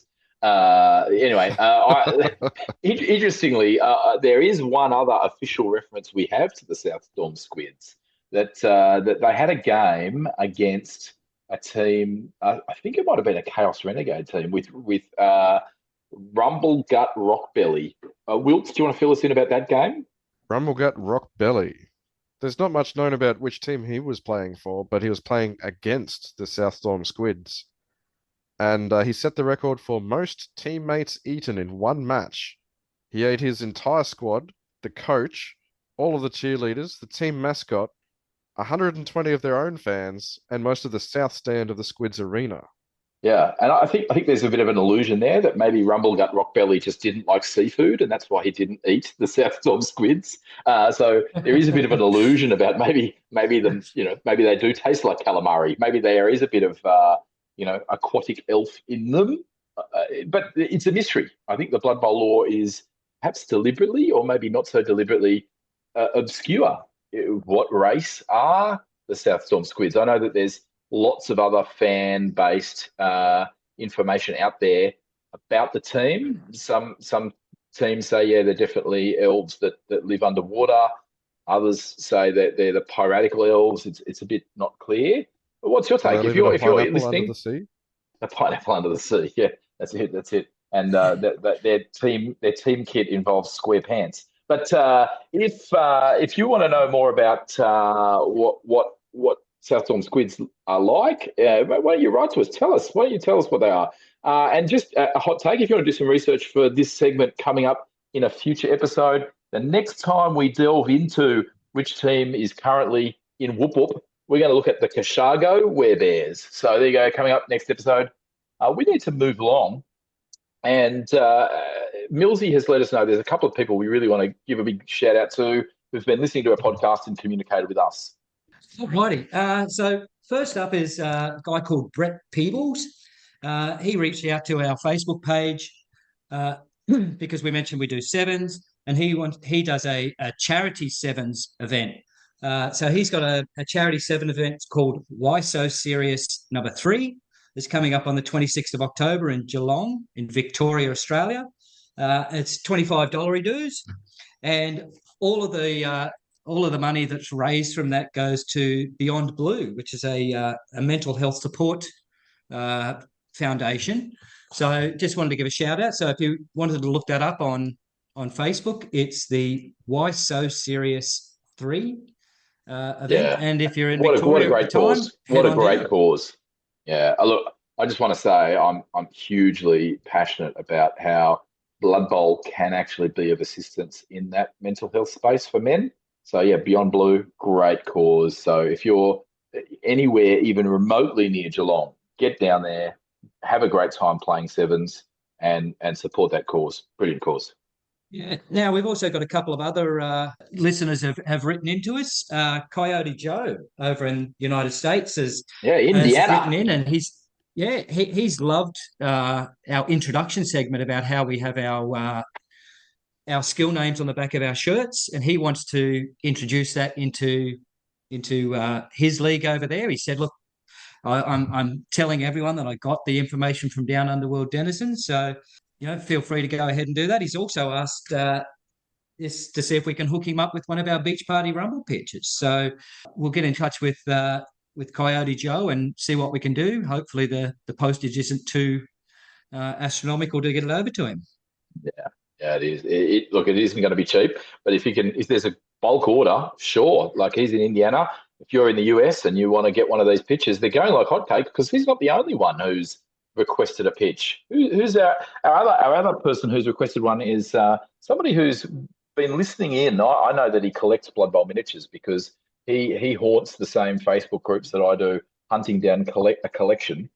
Alistair Pring. He lives in the UK. He's sent me a request saying, hey, I really want one of these pitches. I'm going to be at Euro Bowl. He's from the UK. He's going to get to Euro Bowl, and so we need to make sure that one of our Beach Party Rumble pitches is muled across with one of the 9 coaches going over to Euro Bowl from Australia. So maybe one of our fellow guest commentators can be that pitch mule and get it over to him. Okay, so what have we got coming up? Well, here in Queensland, we've got 2 more tournaments coming up in the very near future. We've still got, I think, 3 or 4 this year, but the next 2 will be the Beach Party Rumble Sevens event, hosted by myself on Friday night of August 23. Over the next 2 days, the August 24 and 25 is the Great Barrier Biff 2. Both of these tournaments are held on Great Keppel Island, which is a tropical island here off the coast of Queensland.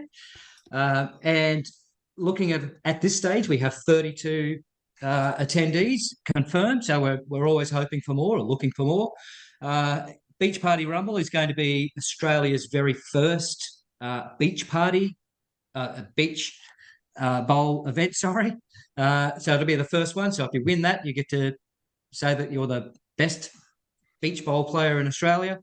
And then follow the next 2 days by, I don't like to say this, but the major attraction, the Great Barrier Biff 2. This is a second iteration. The first one was held on Curtis Island last year. It was fantastic. It's really one of the tournaments that set off the tournament scene here in Queensland. We had Sunny Coast Slam just before that, and then a lot of those people came to the Great Barrier Biff, and it's since then that the impetus has just continued to roll on. There's some seriously good-looking swag coming from the Great Barrier Biff, some of which I've already got. I do know the guy that's hosting it, so I might have got in there a little bit early on that. But head on over to our Facebook page, Great Barrier Biff 2, if you want to know any more about that. Yeah, it's an events page. And Wilt, why should they come to Great Barrier Biff 2? There is still places. Why should somebody get over to that event?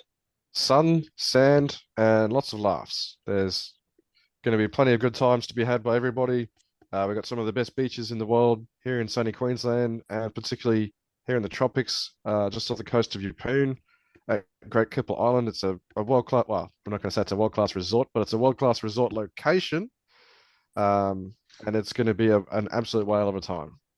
Yeah, that's great. Yeah, so I'm running Great Barrier Reef too, and Millsy's running Beach Party Rumble. What other reason do you need to come? But here's a few. You've mentioned the swag. You've mentioned the location. It is in central Queensland, so it supports regional Queensland. There's another reason why you might want to come.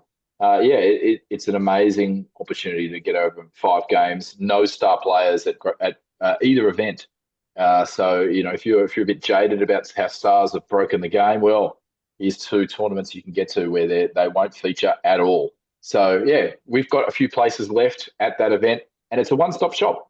You can get along, and with one payment, you can pay for registration, return ferry trip over to the island because there are no bridges or roads there. Registration it's a bit too the far to swim. ride. Yeah, it is a bit too far to swim. Yeah, it's a half an hour one-way ferry trip. And it also includes, you can pay and have all the food package provided and the accommodation provided. I don't know too many tournaments where you pay one fee and get all of that included. So it's a great opportunity to have Blood Bowl with a whole bunch of guys. There will be alcohol available, so you can have a beer or 3 while you play, have a great time, lots of laughs, lots of chats. It should be phenomenal, and I'm really looking forward to hosting Great Barrier Reef 2 and playing at Beach Party Rumble. All right, I think we're out of time. I think we're going to say goodbye to episode 3.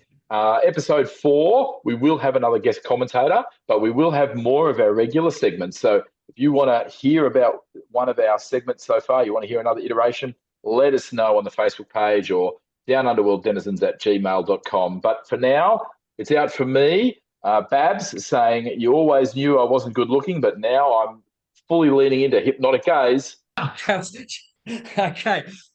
And it's Millsy saying it's win or the casualty bed. And this is Welts saying chaos undefeated, chaos undefeated. As proven by Fumble in the Jungle. Yeah, first place chaos chosen, mate. Unbelievable. Well done. And that's a wrap. Episode 3.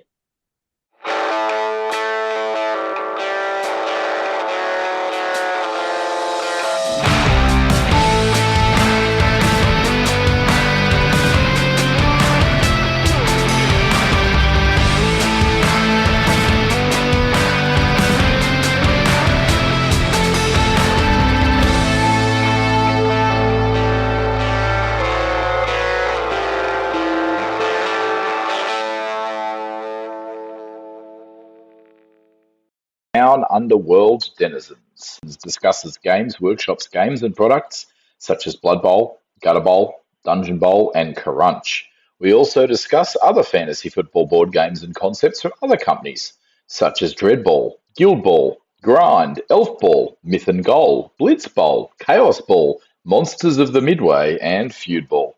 We discuss products and services such as miniatures or software made by producers suitable for several of these board games.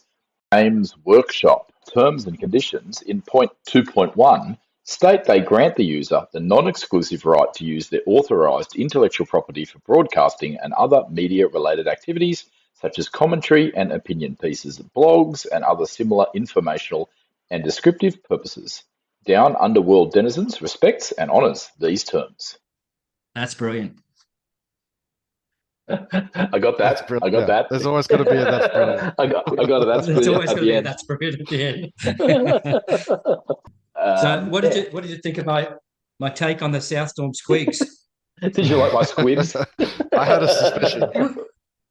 There was literally one post, and it was Sun Devil or Chance, and he's just gone, like, if someone had put up on Talk Fantasy Football, or would have been Talk Blood Bowl on the day, they put up and said, what race are the Southstorm Squids or Squigs? And then Chance had put someone, the Southstorm Squigs were a goblin team, and that was literally it. I wrote everything else and just come up with this blurb. It's like, yeah, they're from Lustria, and they'd leap around. And the fact that Jevon Arundel had his memory altering spells just made it perfect. Yeah. But it is a genuine mystery in the Blood Bowl lore. Like, we don't know to this day what race they're meant to be. We just guess. So, maybe if I ever get to have a meal with Jervis Johnson, I might ask him. I mean, half that Well, stuff was never hopefully- meant to have depth to it. It was just there to add a bit of extra fun. Yeah. But still, I like the idea of it. Yeah, my take is they are sea elves of that era. So that is, they are piratical elves. Well, I've just given them the impetus to bring back Slan because it comes from Lustria and there's leaping cave squid. So they can use that, bring back the Slan. Not goblin fair squid enough. herders. I don't think they need any impetus. I'm actually going to send a big email to Drew, arguing with him about Slan being a thing. I've been collecting legit info. Yeah, well, we got a shout out from those guys. Yeah. And I'm actually going to send him all the actual details from first and second edition. I've got a screenshot of first edition Slan, and I've got the original cardboard standee image, and I've got the page from is it the compendium? No, it's the Star Players book. The Star Players book, yeah. I think Star Players book, yeah.